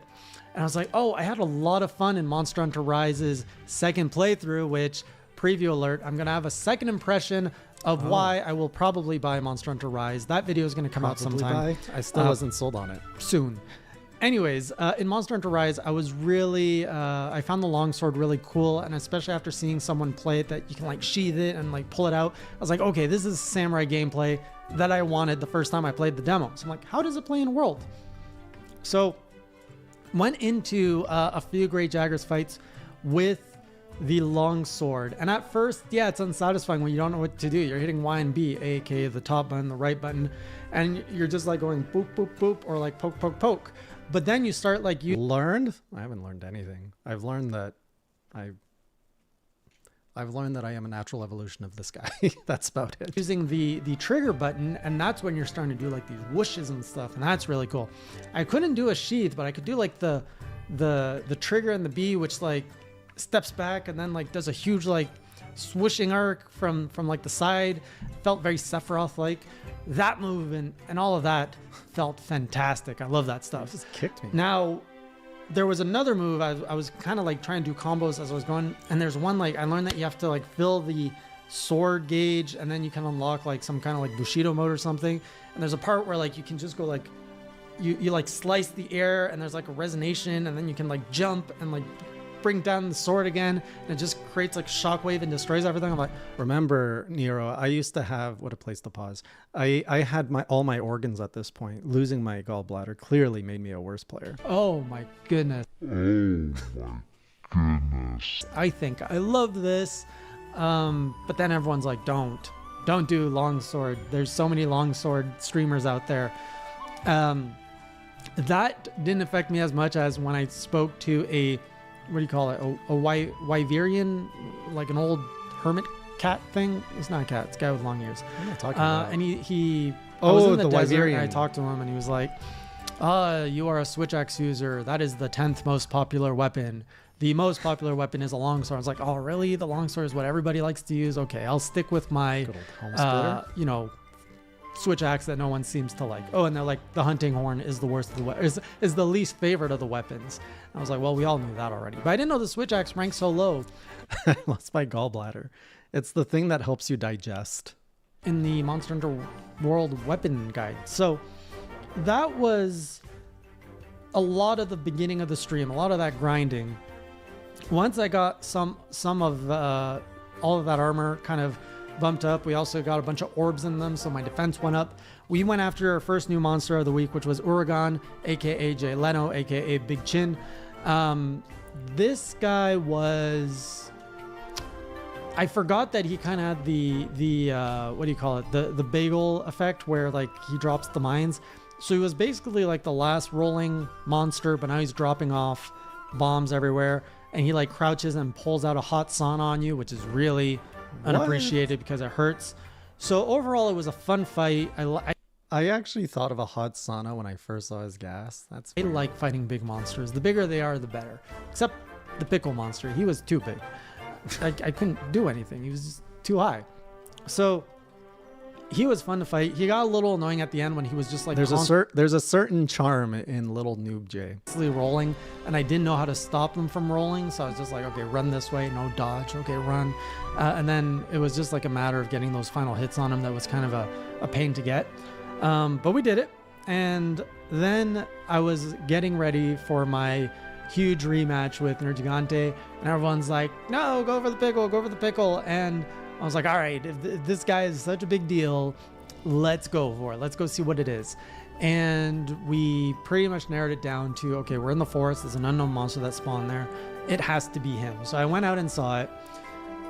And I really, I don't know, there was like I have been hearing about Devil Joe since I think the very first journal I put out. So this one has had the most legend around, even more than the B. Like it's up there with the B-52. So I was like, the B-52 kind of was a disappointment because I met it the wrong way. I was like, is this another case where I'm meeting the pickle the wrong way? And what is a pickle? I legit thought that the first time I would, when I started hearing about a pickle monster, I legit thought it was going to be like a small cactus-sized monster disguised as a pickle that you're like, oh, it's cute, and then it just savages right, like destroys you. So I mean, through the weeks, I eventually caught wind that it was a long, slender green monster, but I hadn't seen it in game yet. So I went in there and I saw it at a distance, and it was like it just entered the forest. And I was like, oh, that's a pretty big monster. I see the pickle resemblance. I get why we call it a pickle. It's really long, and I said that a lot of times during the stream. I just couldn't get over how long it was. So we had to fight in the forest. And I was expecting, again, another thing of like, this thing is completely out of my class.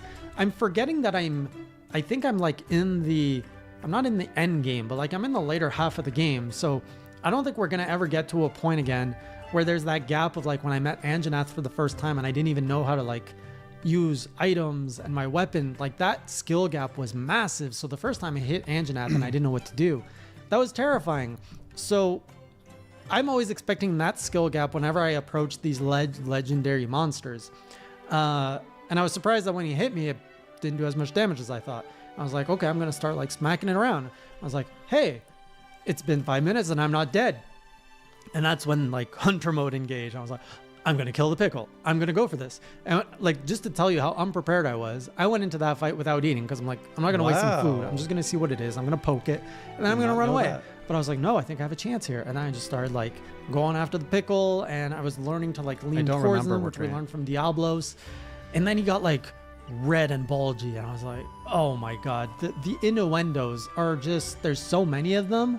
Like just lame people would make jokes about that at this point. Like it's just too easy. It's big, it's long, it's green, and it gets bulgy. Come on.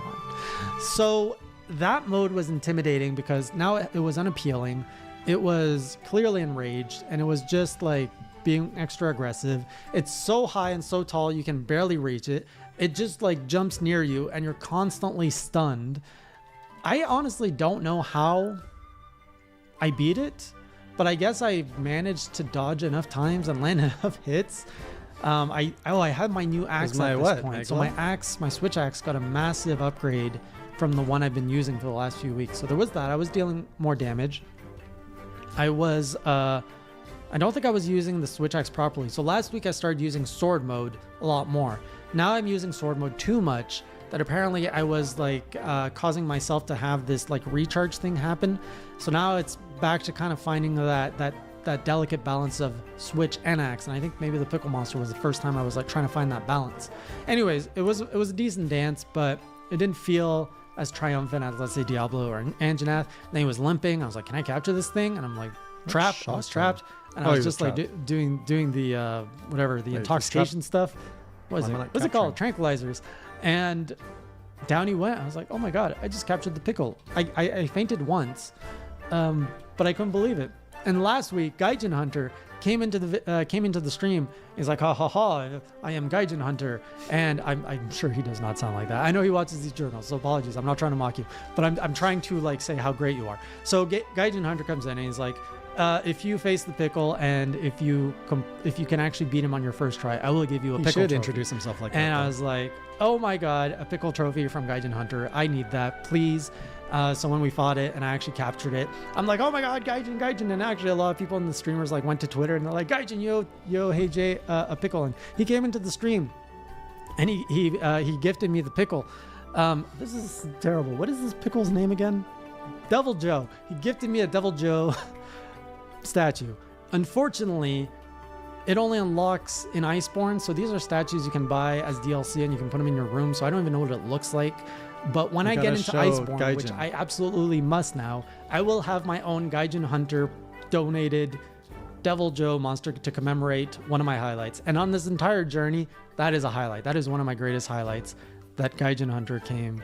And not that he just came and gave me a trophy, but the fact that he came to acknowledge one of my greatest triumphs that totally happened by accident. And maybe some skill, a little bit of skill. So with that rush, I'm like, all right, it's Nergigante No, but I should maybe get a real one to commemorate it. time. And I just went in. I was like, we're going in. And like, I'm here. Like, I just jumped into the fight right away with the same armor and everything because I'm like, if this setup is good enough for Pickle, it's way good enough for Nergigante. And like that like really like dark music starts up. And I was like, like last week was like, oh no, scary music. This week it's like, this music feed really- my soul with Nergigante music as I destroy and pound him. And I was like swinging, and then he killed me. I was like, oh no, last week was a fluke. I'm not good enough. Then I came back, and then the spikes got dark. I was like, oh no, the spikes of darkness. I don't know how to stop them. And then I saw the dive bomb. I actually know what the dive bomb is. I'm like, okay, dodge. But he was still hitting me, but it wasn't hurting as much because I had the defense. And it was just, he was a lot faster than the Pickle. He was a lot more scary and intense than the Pickle. I think I had more fun with the Nigel fight. And then I saw if I was too far how he would like flex his wings and the spikes would grow. I was like, aha, that's how I stop you. I just have to be like on top of you to stop. And then we like cut off the tail. I was like, yes, success. We actually did things. Oh, by the way, my I don't think I did, Worker Ant. switch axe goes to blue now, and it glows blue. It's like a lightsaber. It's really cool.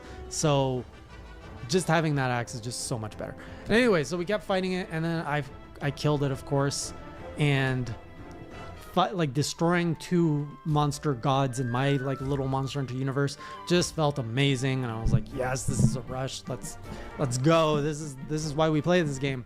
And then story progressed. So now I know I'm set up to fight. We got to track and we got to hunt down 4 other Elder Dragons because Nigel feasting over there scared everyone away. 4? And everyone's kind of rampaging and doing crazy stuff. And I'm like, Shallow? this is the kind of story nudge I need. Hey, there are 4 Elder Dragons out there. You just fought one. You saw how terrifying it is. There are 4 more. They're out there. You have to find them and you have to kill them. Go have fun. That is all you need in a Monster Hunter like an actual story. So I'm really excited to begin my hunt of the Elder Dragons. What were the other 2? They're outside of Teostra and Kushala. What were the other 2 elders? I'm pretty happy and confident with the armor set I have, so I don't feel like that's going to be a lot of a roadblock. It's just a matter of finding them, observing them, understanding how they move, and then just getting good. Oh, right. Valzak and Zeno. Zeno counted as one of the 4? Oh, Lunastra probably. At killing them, and we can just go through this so we can get to our ultimate goal of rolling the credits. And then we can go on to our second journey, which will be Iceborne. I can feel it coming. It's getting close. So it's been a wild ride. There's a lot of highs. I'm on a high right now, and usually highs are are followed by lows. So we'll see what happens in the next coming weeks. The great thing is I have no idea what the next monsters are. Nobody has really teased what's coming up. I don't know anything about these other Elder Dragons. I haven't seen them. I don't know their names. I don't even know what they look or feel like. So I'm super excited to just take on some unknown monsters, be scared, and then I really fumble like my way to a Kushala victory. as my first impression. And that's my Monster Hunter Journal for this week. Thanks for joining. I'll see you all on the next journal. And until then, keep it classy. Welcome, everybody, to the Season 1 finale of Hey J Hunts. Season. Pledge complete. Whoa. Give me my boom. How much progress happened there? Pledge complete? Wow. Boom! Hey J Hunts.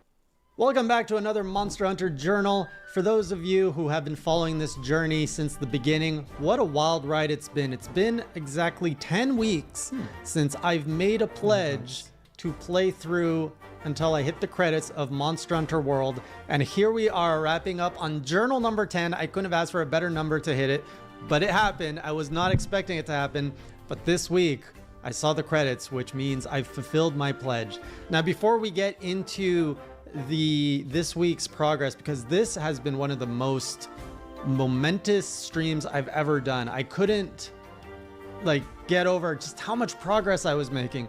I killed the B-52 bomber, the Basil Goose. I've killed Kushala Daura, Teostra. I'm bastardizing all these names. I apologize. Valhazak, Xenojiva. Dang, I was I've slayed busy. all of the end game of the story in Monster Hunter World. But before we get into my experience of hunting those monsters, I just want to share what it's like now that I've actually completed my pledge that I've done here. So when I made that pledge, I put a lot of thought into it before. If you've noticed the time between I think the video where I said, whoa, the monster community is pretty good, and you guys were giving me You see, it's actually at this point my hair looks like my actual in-game hunter hair by pure coincidence. a lot of feedback. I was really hesitant to jump into this game because I did not think I would like it.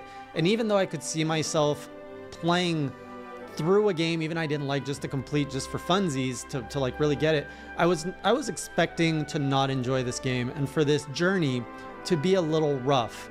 And instead it was a full 180 where I actually enjoyed it. I discovered so many new experiences. We've created so many memes, and it's been such a wild journey. I almost want to recap what I'm dubbing as season 1, because it is such an interesting story. I know a lot of you have referred to it as a anime arc of my own journey, which I'm sure that's how it's perceived by you. But on my perspective, I'm seeing it with all of you coming to the channel, all of the stories that we're doing through Discord, through the Twitch streams. Like, there's so much that's happening, not just because of me, but because of all of you as a community. And I really want to just capture that as kind of like, this is one time frame, this is one slice, this is I don't think I captured that ever. season 1, because there are going to be more seasons, and we're going to talk about that at the end of this video. More seasons. So we had World, Iceborne, Rise, Sunbreak, 3U, 4U. So I guess we're on 7 now. GU. But anyways, yeah, I was going into this expecting not to like it, and it has been one of my favorite, most iconic, and best gaming experiences ever. Monster Hunter 1 is the Christmas special.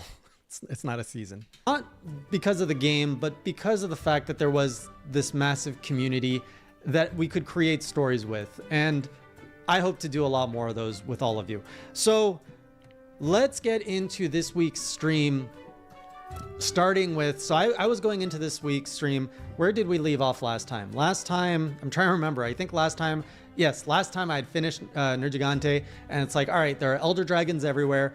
Go out and hunt them. And I didn't have the most upgraded switch axe that I wanted. I still had ugly armor, so I started the stream. I'm like, all right, let's go farm at Tsitsi to get the last few claws I need to get my like higher Great Jagras switch axe so that I can take on these elder dragons.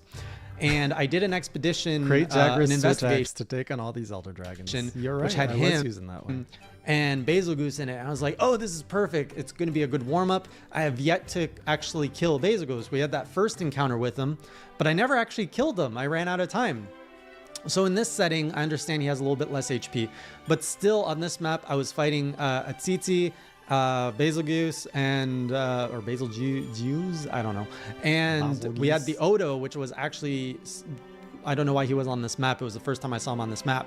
It was kind of chaos because all three kept like fighting at the same time, and Basil Goose was just so massive, and this map feels small. It's the map of the I think it's called the Coral Highlands, but I could be wrong. But I love that Tsitsi could like flash the B-52, and then like he would get stunned, and then I start being on him, and then Odo would come and like bite me, and it was just a crazy like melee of a hunter and 3 monsters all fighting for each other. Anyways, I killed them all. The Basil Goose was actually kind of tough in this setting because I was like, there were so many things calling for my attention, and it was just a slugfest. It was like, You know, at this point, I suspect I've put in more time in Old World Monster Hunter than the New World, because like I'm seeing all of this Gen 5 stuff, and I'm like, I kind of miss it, but it also feels a little foreign at this point. like a 3D version of Smash Brothers, where I was just getting pwned everywhere. But finally we slayed him, and I could finally see what his armor looks like. It looks pretty good. I like the armor set. This is an armor I would definitely consider getting. And then with him out of the way, we had our new switch axe. We were ready to take on the next Elder Dragon, and the first one that unlocked for us was Kushala Daora.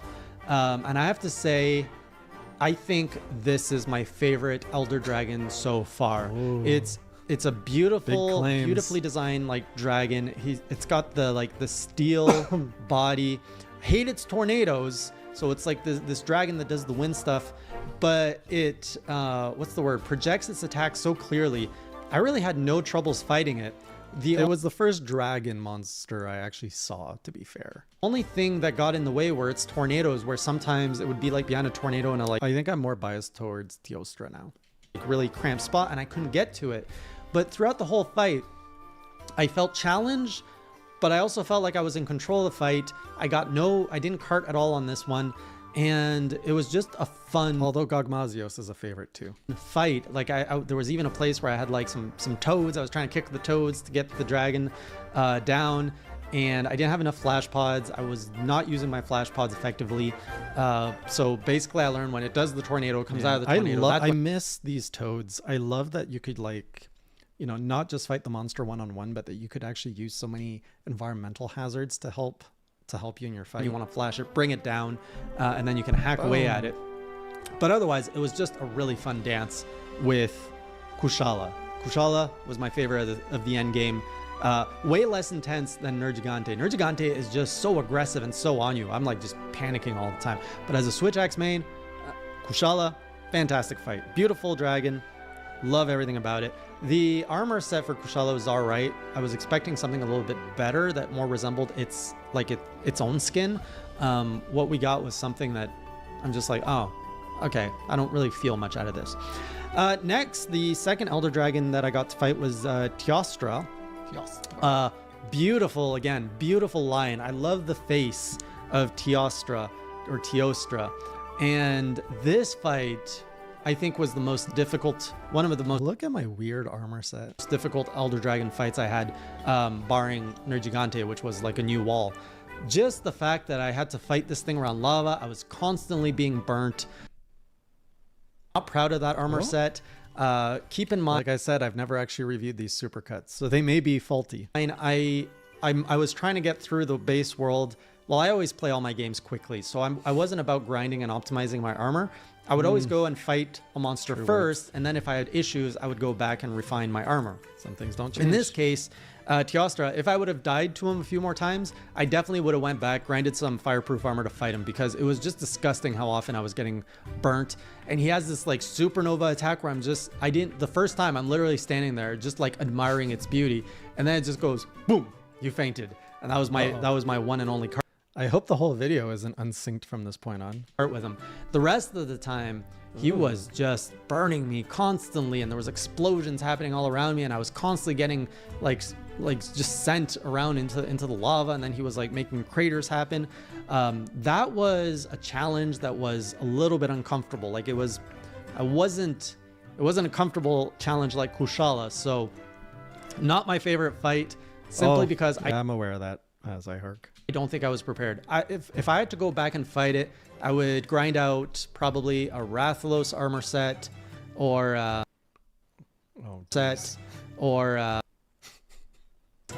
then maybe the story would be a little different, because this whole fire business was just BS the whole time. But that's on me. Next is Valhazak. This could be a very awkward watch if it's like this the whole time. Which was the third Elder Dragon of the night, and I couldn't believe like how quickly I was going through these Elder Dragons. I was not expecting to knock out so many new massive monsters in one night, so it was like a really adrenaline-filled night. Valhazak. Oh, the armor set first of Teostra. Crimson armor, beautiful red. I love how it looks like. Between the alpha and the beta set, I think the alpha, I just like the helmet set better. Really, like, it's regal. I want some parts of that maybe mixed with other armor sets, because I really like that rich red. I really hope it's just So this part. Valhazak, this is the only Elder Dragon we do not fight in the Elder Recess, at least. The problem, what I'm worried about, is that it's a supercut, which means I actually threw this in an editing software and put it all back to back, which means there's a risk that everything could be problematic. You know, in base world. And that frustrated me because the Rotten Veil is my least favorite level. I'm like, oh, why do I have to fight an Elder Dragon in the Rotten Veil? Unless the flaw was in the original video, then we're okay. And on top of that, why do I have to fight this undead thing, which is like oozing fart gas out of itself, and if you get too close, it halves your health. Oh, I hated that mechanic. It was the most bullshit gimmick ever. He wasn't even hard to fight. He projected his attacks really easily. He was easy to dodge, and he was easy to land some blows in. What was hard was managing that health, because when I was close, he'd fart, and then I'd like lose half my health, and then I had to null bury it and replenish my potion. And managing my health was honestly what took the most time in that fight, and it was just tedious and boring because of that. Now afterwards, I've learned that there is an armor. I like how I progressively would add more gameplay footage in my edits. Like, I'm barely on screen here, which is good, especially since we're out of sync. Armor set that nullifies that Rotten Veil like effect. I forget which one, but I saw it on stream. I was like, oh, that ability nullifies this. So if I would do this fight again, I would go back in with, again, different armor sets to nullify that. And I could probably do that fight a lot quicker, and maybe it would be more enjoyable. But otherwise, just a BS like mechanic in a BS level where like, I really don't like dying to gas. Like, I do not like losing health to gas. It's just nothing about that feels good. So with that out of the way, it was getting pretty late into the night. I'm like, okay, I've just made it through 3 Elder Dragons with the same armor sets, same Switch X. I'm not upgrading anything. I'm not dropping parts. I'm not like doing anything. But everyone's like, you are 1 monster away from rolling credits. And I was like, okay, if I can end my journey, my first journey on journal entry 10, like that is just so poetic. It's beautiful. So I'm like, all right, let's do it. Let's see what happens. I did not like how they set up the final boss of the game, just because it's like, oh, you're a great hunter. You just saved everyone. You just slayed everyone. We recognize you. Come with us to the secret thing, just you and I. And it's like, after everything that we've gone through, the whole story has always set us up as we are like a tribe of hunters. It's all of us. We're all in this together. Yeah, let's go hunt stuff. You know, we all went after the Zora, this big thing. But now we're going after this source of energy with the Admiral. And it's just going to be me and him buddying up to go see what's going on here. It's best if you don't look, Joey. Just listen. It gave me a really uncomfortable feeling of, okay, why are we kind of like going off on our own without the whole commission? It kind of takes away this whole camaraderie that it was trying to communicate. You know, the first scene of this game, you're on a boat cheering with friends and everything about being together and going to the new world. Honestly, if it's broken like this, we're just going to go to the original videos and I'll watch it cue by cue. Hunt. And now you're going to wrap it up with, hey, come with me. And then it goes into like this like dark tunnel you get on like a little boat. And the music is like really just small and creepy. And I'm like, this doesn't like set me up for all of everything that you built up. Even the Zora fights were built up to be epic and exciting, even though the fight itself was kind of meh. So I did not like the setup for the final fight. I did like the introduction of Xeno'jiiva. The fact that it's an egg from the source of all like this Elder Dragon energy. That's great. When it blew out of there, and you just like see this massive like blue eyes white dragon looking thing. So I'm like, okay, this is endgame material. This is a boss. Like, I can get behind this. I love the size. I love the look of it. And the music was like slow and epic. Like it made you feel like you were small. You are not the champion of the world, which is okay, but I think it could have, like, it's a 2-stage fight. I feel in the second stage they could have ramped it up. I like, my favorite fight music was when I was fighting Odo in the Rotten Veil, and I was like really like fighting for my life, and then like that music picked up into like that. It's desynced for everyone. Don't worry about it. That really like. Oh wait, you didn't notice on your own? I'm wondering if it's fixable then. Let's just give it a try. I can get behind this. I love the size. I love the look of it, and the music was like slow and epic. Like it made you feel like you were small. You are not the champion of the world, which is okay, but I think it could have, like, it's a 2-stage fight. I feel in the second stage they could have ramped. Okay, so it is baked into the video. It up. I like, my favorite fight music was when I was fighting Odo in the Rotten Veil, and I was like really like fighting for my life, and then like that. Can like somebody confirm on their end if you go to the Supercut video at about 2 hours 46 minutes if it's unsynced? Music picked up into like that really like amped up state. That is probably the best song moment in this game for me so far. So anyway, that fight I was hacking away. I learned that you could like get rid of its glowy parts if you smack them around enough, and it would get rid of the glow. I think if you ignore it enough, if someone can confirm it's not unsynced on their side, I'll refresh. This was the mechanic. If you let it glow too much, it goes supernova and it just starts blasting everything and destroying the ground. Again, this fight I was burning more than I would have liked. I was struggling. I was really unsure that I was going to fight it. I carded once. Simply because I think I got caught in an explosion because I wasn't aware. I got smacked by its like Kamehameha into the face more times than I would have liked, which was just like so insulting. It was not a clean fight. Again, I would go back in here with some optimized gear, protect myself from some burning. I don't think I ever did. Probably come out with a better axe, like something from Devil Joe or something. Beautiful fight though. Beautiful fight. Way better than the Zora fight. And then, you know, we wrapped it up. Now its armor is also kind of nice. Oh, it's the actual video, the original video that's out of sync. I think it could have been better, but I do like the flowy Supercut. blue things. I just wish it was Is it unsynced all the way through, Nero? designed more to my taste. So those were the last monsters that brought us to the credit roll, and man, what a night it was. Again, all these armor and weapons are cool, but now I need to grind them because I want them. But at the same time, I'm in this weird place now because there is Endgame world content, there is Iceborne waiting for me, and there is Rise, which is a week away from launching, and I'm just like, how do I manage all this Monster Hunter? So on the one hand, I want to do the endgame challenges of world properly, but I don't want to grind out higher rank gear that I'm going to toss out immediately when I start Iceborne. So I'm still trying to figure out how I'm going to do that. I have to do some research, and maybe you guys can give me some help in the comments of, should I just buy Iceborne, get some like early master rank gear, and then do the world end content? Should I just do it on multiplayer mode? Because I heard the world end content is best done in multiplayer. I really need to figure out. I still have to take on Black Diablos. I have to go back and see what these tempered monsters are about. Sure how I haven't did it fought either, any. Firelord. So there's still a lot to do in world.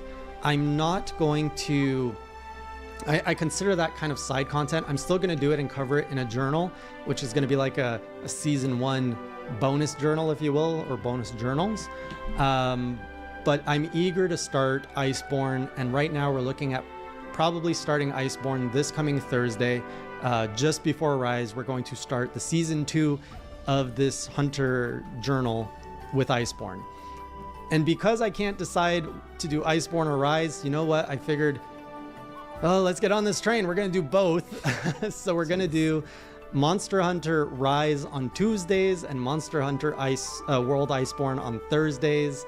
And we're going to see how that goes. If it's too much, I don't know. In hindsight, did I make the right call? Do you think if we could have changed things, should I have just focused on Iceborne and then jumped to Rise a couple months after launch? Probably would have been better. I'm going to recalibrate, but this is how I'm going to do it. And that means we're going to have 2 journal entries going at the same time. I will be grinding Iceborne. I will not be grinding Rise. So my Rise progress is going to be much slower, and my Iceborne progress is going to be more similar to my base world. So keep that in mind. And I know that the whole community is going to be playing Rise, so I'm not like in a hurry to get through that content because we're all going to be discovering it together. So I'm going to be taking more of my time with exploring it, grinding that out, and not being so focused on, okay, I got to get to the next monster every week. So the Rise one is going to be a way more laid back approach to how I'm doing world. That's another supercut. I think that would be, I don't know, the next supercut. Should we do Iceborne or should we do Rise? I guess it makes sense to do Iceborne. The last thing I want to talk about is the chat, because the chat has been on a journey as well. When we started this entire thing, you know, we launched, I think the first stream had like 700 viewers. It was crazy. And we've kind of like evened out to about 500 regulars now.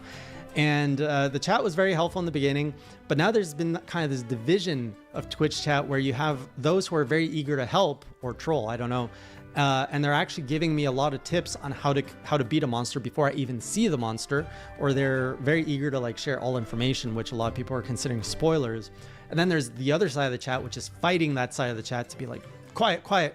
And honestly, I don't really like seeing that division. I think that there's a lot of ways people... Oh, I remember I had to address some of the tension in the community here. People like to experience streamers, and the fact that, you know, we got onto this journey together, all excited, and everyone gets a different reaction out of these streams, and everyone just wants to have the best time, but now we're like clashing about different things. The way that our mods came up with a solution is we have this emote-only mode. And now you have the people who want to protect me from spoilers. Before I go into a fight, they redeem their Twitch points to get emote-only mode. So now when I go into like these really like challenging fights, I look at the Twitch chat and it's just like emotes of people like reacting with emotes, and they can't really give me any pointers. I have to say, just my own opinion, I know that as someone who is streaming this game, I'm going to experience this game differently than if I was playing it alone. And I'm okay with that. I'm enjoying how I'm experiencing it. When it comes to spoilers at this part, if I'm about to go into a fight, I would rather not know the whole mechanic of, oh, grab this, because on the one hand, yes, it's going to make it easy for me to do the fight and to not waste time. But I think it does take away a little bit of the experience of figuring out, oh, I really needed this to prepare. So it makes the journey a little bit smoother, which, you know, I've always been trying to avoid it to some degree. I really want as much authenticity as I can as a streamer. So just bear that in mind if you are watching me on Twitch. Always happy for like suggestions and things, but if I'm about to fight a monster, maybe just hold back on really like key things of, oh, grab this armor, grab this item, unless I ask for it specifically. But otherwise, it's been a fun time with the chat, and there's a lot of memes coming out of that chat and how things are reacting. So it's just been awesome. So that's where we're at. We're at the end of this season. There's going to be a bit of content as I look to clean up Monster Hunter World base to some degree, specifically looking at the new challenges.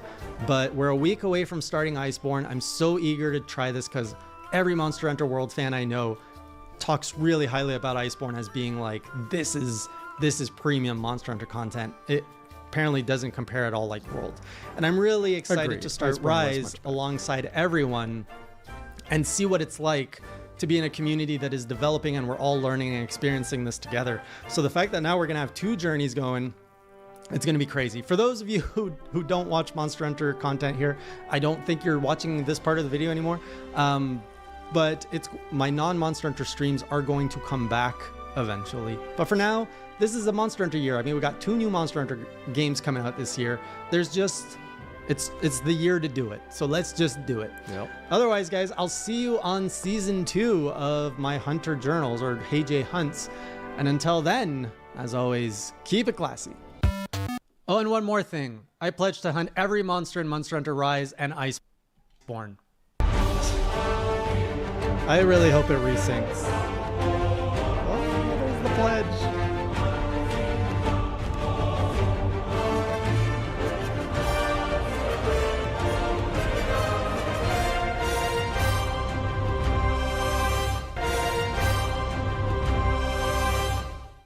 When it comes to crossovers, Yay, resynced. Capcom doesn't mess around. Oh, the Final Fantasy. Bird up. Hey, Hunts. Man, that sucked. Welcome back to another Monster Hunter Journal. This is the last of Season 1, a little bit of an epilogue as I dive back into some of the endgame content before we Oh, Megazord showed up in the back. actually put Monster Hunter World properly behind us and we move forward into Iceborne. Now, I know that I'm not doing this the same way a lot of you did between Monster Hunter World and Monster Hunter Iceborne, because let's face it, you guys had a year to play it, to grind, to work your way up all of this stuff, fighting the arc-tempered beasts and the tempered beasts. And that was pretty much, I think, just to kill time until Iceborne came out. I have the luxury of playing Iceborne now, so I decided, let's go play the monster. Let's go fight the monsters I haven't fought yet. Let's just throw on the defender gear because I don't want to do 3 months of grinding, just so I can experience it and get to the good stuff, which is in Iceborne, because we also have Rise to play. We got some Monster Hunter catching up to do here. So I did a lot of the post-game stuff. Oh, the Ring Fit bit is now gone. I just noticed. That thing got sealed away. Which included a heck of a lot of crossover events. I knew that from playing on the multiplayer streams, I knew that there was some crossover materials, but tackling it all at once made me realize just how much crossover is. And I don't think I recall a game that's handled crossovers with so many different IPs to this level, not counting Smash Brothers, because that's an exception. So the first thing I did, if I recall correctly, is the Final Fantasy crossover. I really liked how they did it. I like that it's how it's kind of a multi-quest approach. You're going into the desert. There's what do you call them? Cactuars? Is it cactuars? You follow the cactuars, and there's actually a Final Fantasy crystal there. And then Kuluyaku? Wow, how am I still struggling with names at this point?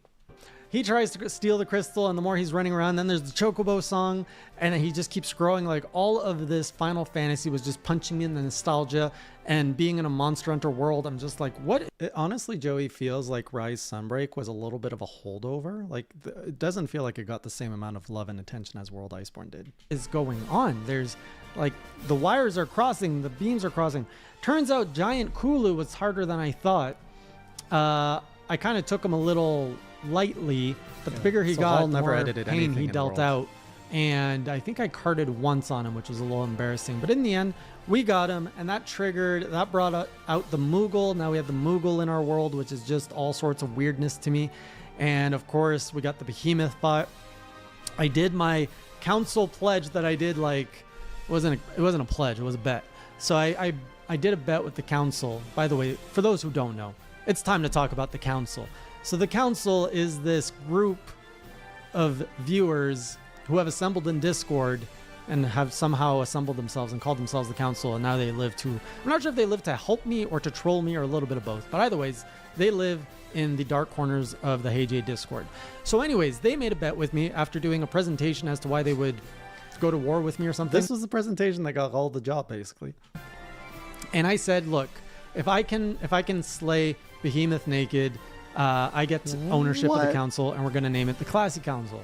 Wow. And this is at a time when I was kind of going through all the monsters and What a nothing bet felt to too hard. make. I'm like, hey, if I go naked, I just have to not get hit. I'm sure I can kill this thing by just dealing out enough damage. Little did I know about the fun that is Behemoth. So needless to say, that was painful to watch me cart 9 times in a row.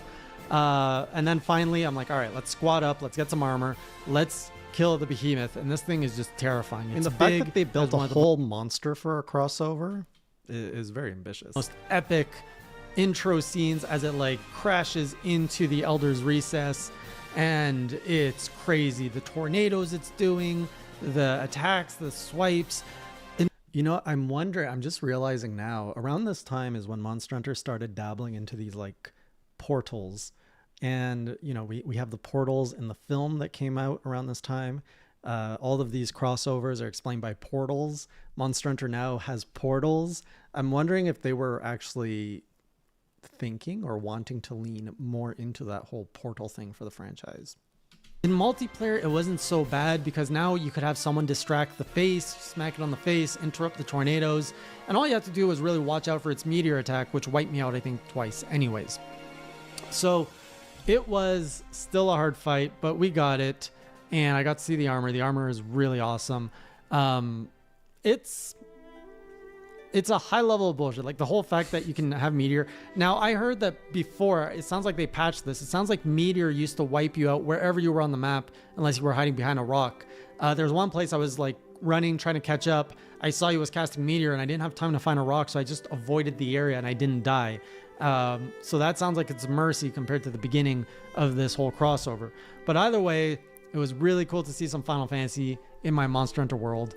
They did it really well. The music was executed well. The little like UI interface differences with the Behemoth fight, I assume it reflected Final Fantasy 14 from what I heard. Just done so well. So well. The other... FF14, 3 years later, I would know what it is. Let's go to the other completely like really good crossover event, which is the Witcher 3 crossover.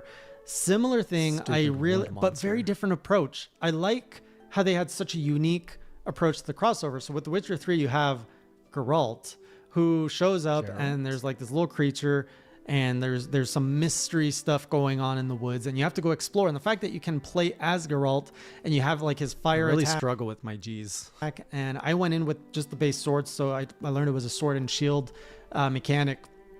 And then there's like quests everywhere. Now, I have not played Witcher 3, so I don't really have context for it. I saw the Witcher show on Netflix, loved it. But from the little bit that I saw, I'm just like, am I really gonna like Witcher 3? Because Geralt talks to himself a lot. There's a lot of narration, there's a lot of voiceover, and maybe I'm just not in an RPG mood these days, but I was just like, oh my god, this drags on for quite a while. But playing as Geralt himself felt really quick. I don't know if he was faster than the Hunter, but he felt faster. Yeah, I haven't touched Witcher 3 since Journal 2. It was a good game. I just haven't been in the mood to touch that kind of game in a while. I really like the fire attack, despite the range being short. And I like how there's this like little quest part where you can befriend a Puke Puke, and then he later comes back. If you free him, he comes back to help you with the Leshen fight. The Leshen, super creepy thing. I was a little bit scared of it at first, but once I observe its pattern and I'm like, oh, is this all to it? There's just like a few patterns. It was pretty easy, and luckily the sword and shield. These are really expensive collabs. Like they had to build an entire monster from scratch essentially in terms of mechanics. They didn't do anything like that in Rise Sunbreak. I'm somewhat comfortable enough to do some basic combos with it. So I managed to get through the Leshen with no carts. The hardest part for me of that fight was when he would summon the little Jagresses, because I'm so used to having my switch axe that can just like clear a mob in front of me. With the sword and shield, I had to be more precise in my positioning, and I just didn't have that natural positioning with like the small mobs, and they kept jumping on me and interrupting me, and the Leshen would throw his branches at me.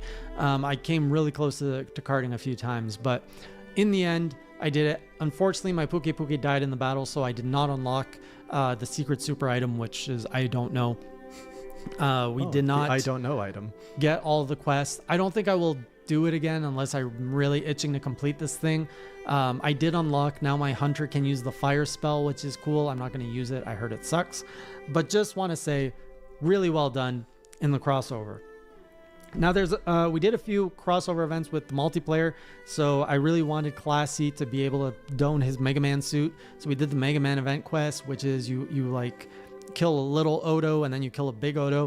It was super easy to do. The music though was awesome, and I heard that so tiny. if you do that quest with different weapons, you get a different song that plays during the battle, which is just so cool. That's such cool features.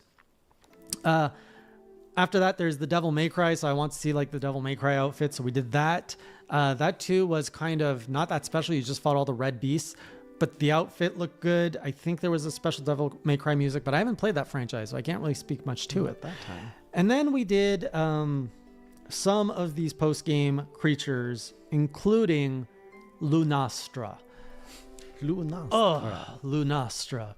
I thought I hated Teostra, but Lunastra is a whole different thing. So out of all of the Elder Dragons that I have fought, Teostra is my least favorite.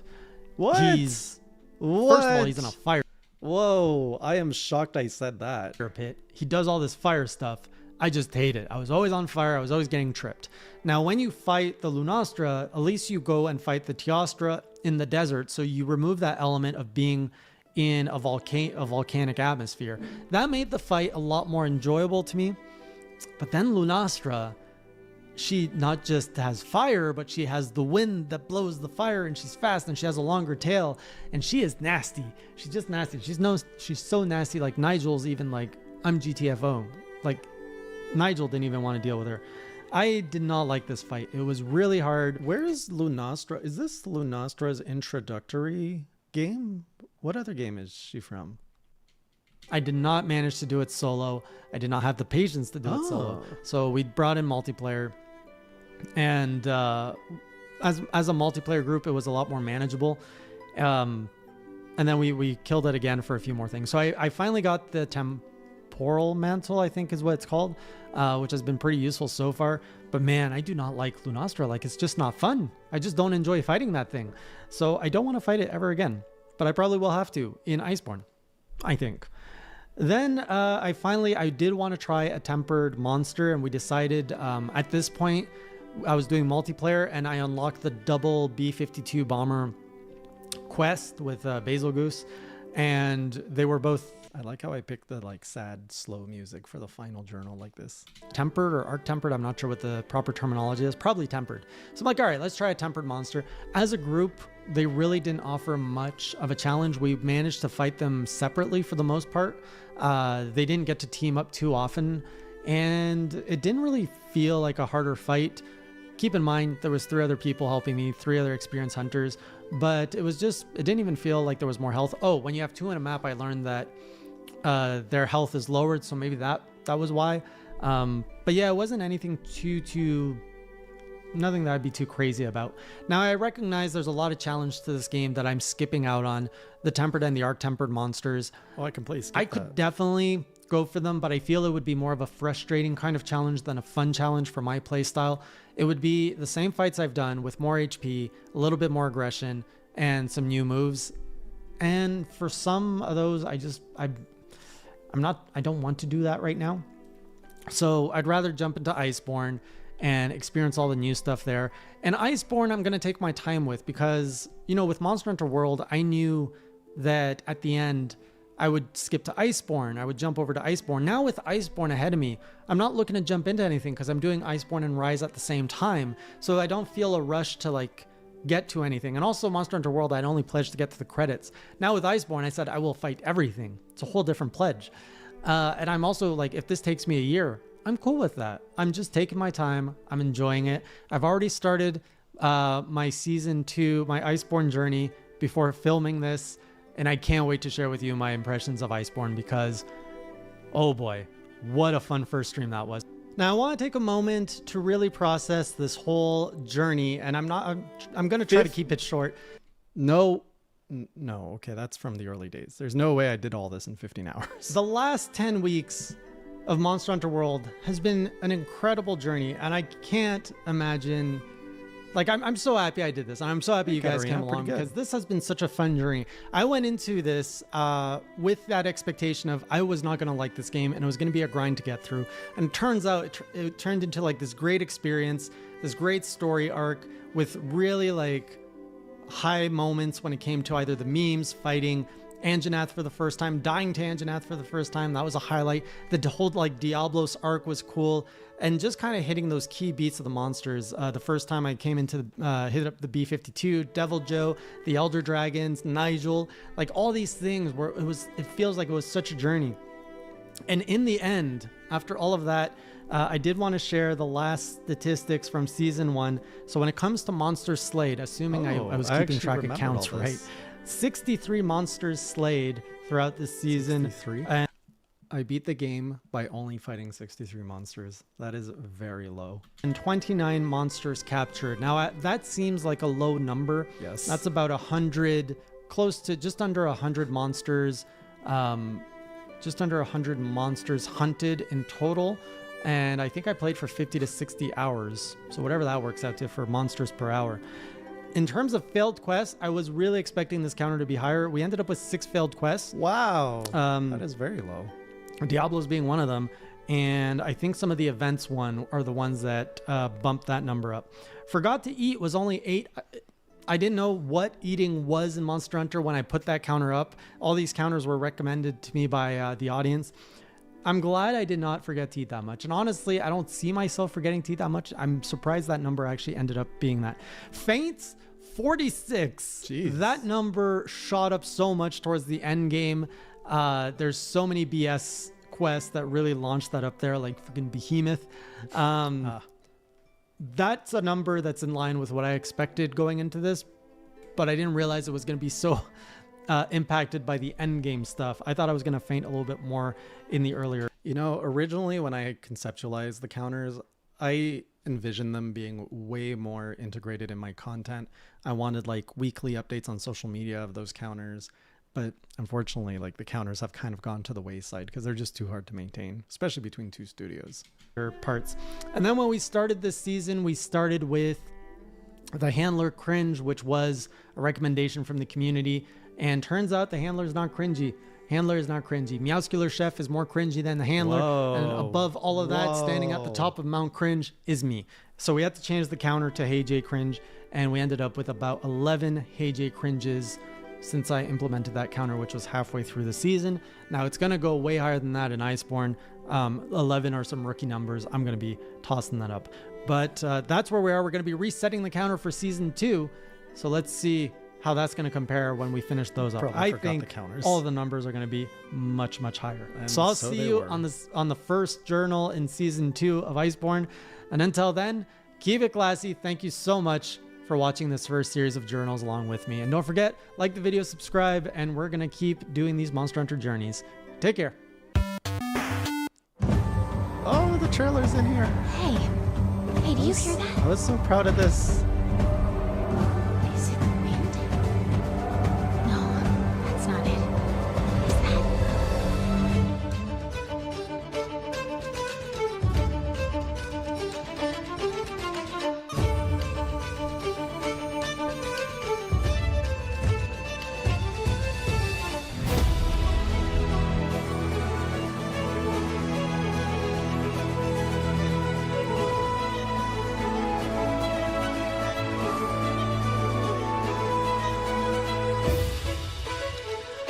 don't remember what I was describing there. Oh, it was the dick coming out after the Rathian.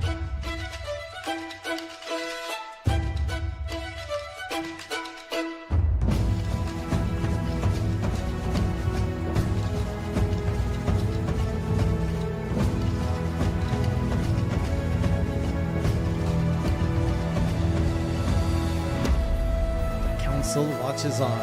Oh, the memes.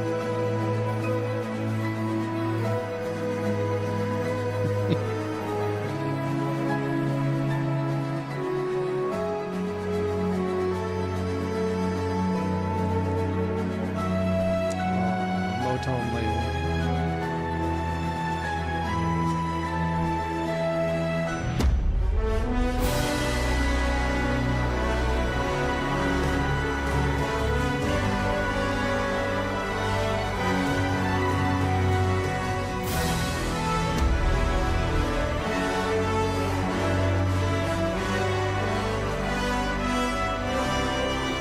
The music was just so good. Dun, dun.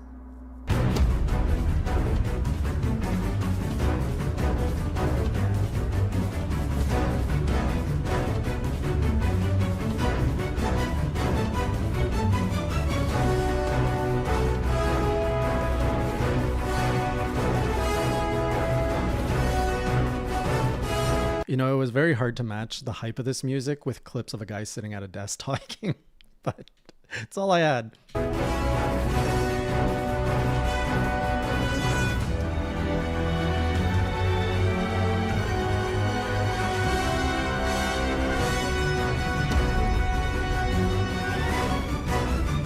I didn't even know about Black Dragons at this point.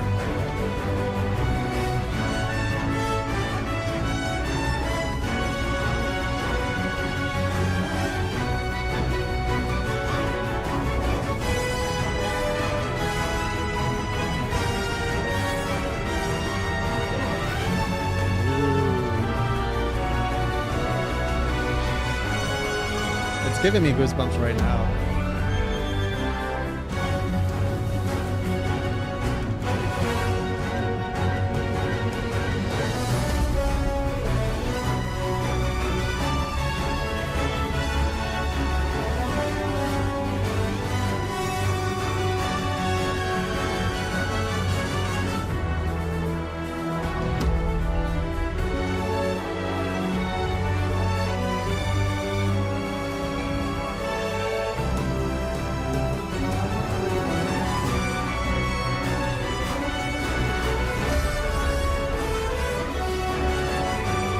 I pledge to hunt every monster in Monster Hunter Rise and Iceborne. Oh, it was a double pledge.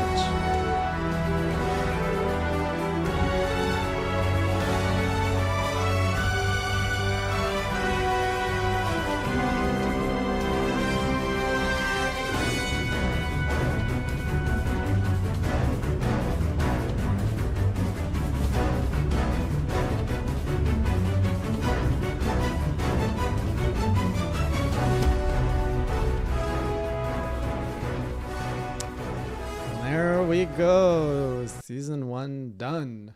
March 25th, 2022 or 2021? I don't know. I don't remember. Probably 2021. Jeez.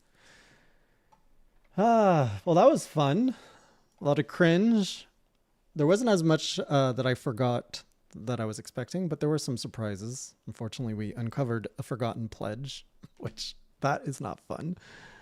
The next one's going to be hard to watch because it's so long. It's 5 hours. I don't know if we're going to have to break it up into two streams so that it's more digestible. But yeah, the Iceborne one's a big one. What do you guys think? Do we do a massive 5-6 hour binge, or do we break it up? And the next one's not going to happen for a while, so it's definitely not going to happen until after October. So it would be maybe a November or a December thing. Max binge. I mean, I did do a 6 hour Final Fantasy 14 stream once because I got so hooked. And what's fun is in Iceborne and Rise, we start getting the Ral cuts. So we can get Ral into the chat or even on the call. So we can get his his editing thoughts on his old editing style, which should be pretty fun. Well, the next streams on Twitch are going to continue. They're still on Tuesdays and Thursdays, Worker Ant, but I mean the YouTube watch parties. The next watch party is going to be in November or December. I feel if I bring Raul on a call, it's going to turn into an 8-hour stream because he's just going to comment on everything and being like, oh, I forgot this, I forgot that. That was so cringe. Should have done this. But it would be fun to hear his thoughts because I've never heard his thoughts on a lot of the edits. And he's oftentimes just complaining while he's actively editing on things about how his computer's giving him a tough time. That's unfortunate, Ballbreaker, but they're always available. I always post them. So, if you can't catch them live, they're always available for after. That's a nice number to end on, Joey. So we'll end it there. And if you all want to join the Discord, if you're not already in there, there's a Discord to hang out with the rest of the community. There it is. Otherwise, I will see you on Tuesday over at twitch.tv/HeyJOfficial if you want to see, join me for a live GU stream, or otherwise I'll see you on the next watch party in a couple months. Thanks, everyone. It was fun to look back on the early days. And until next time, keep it classy.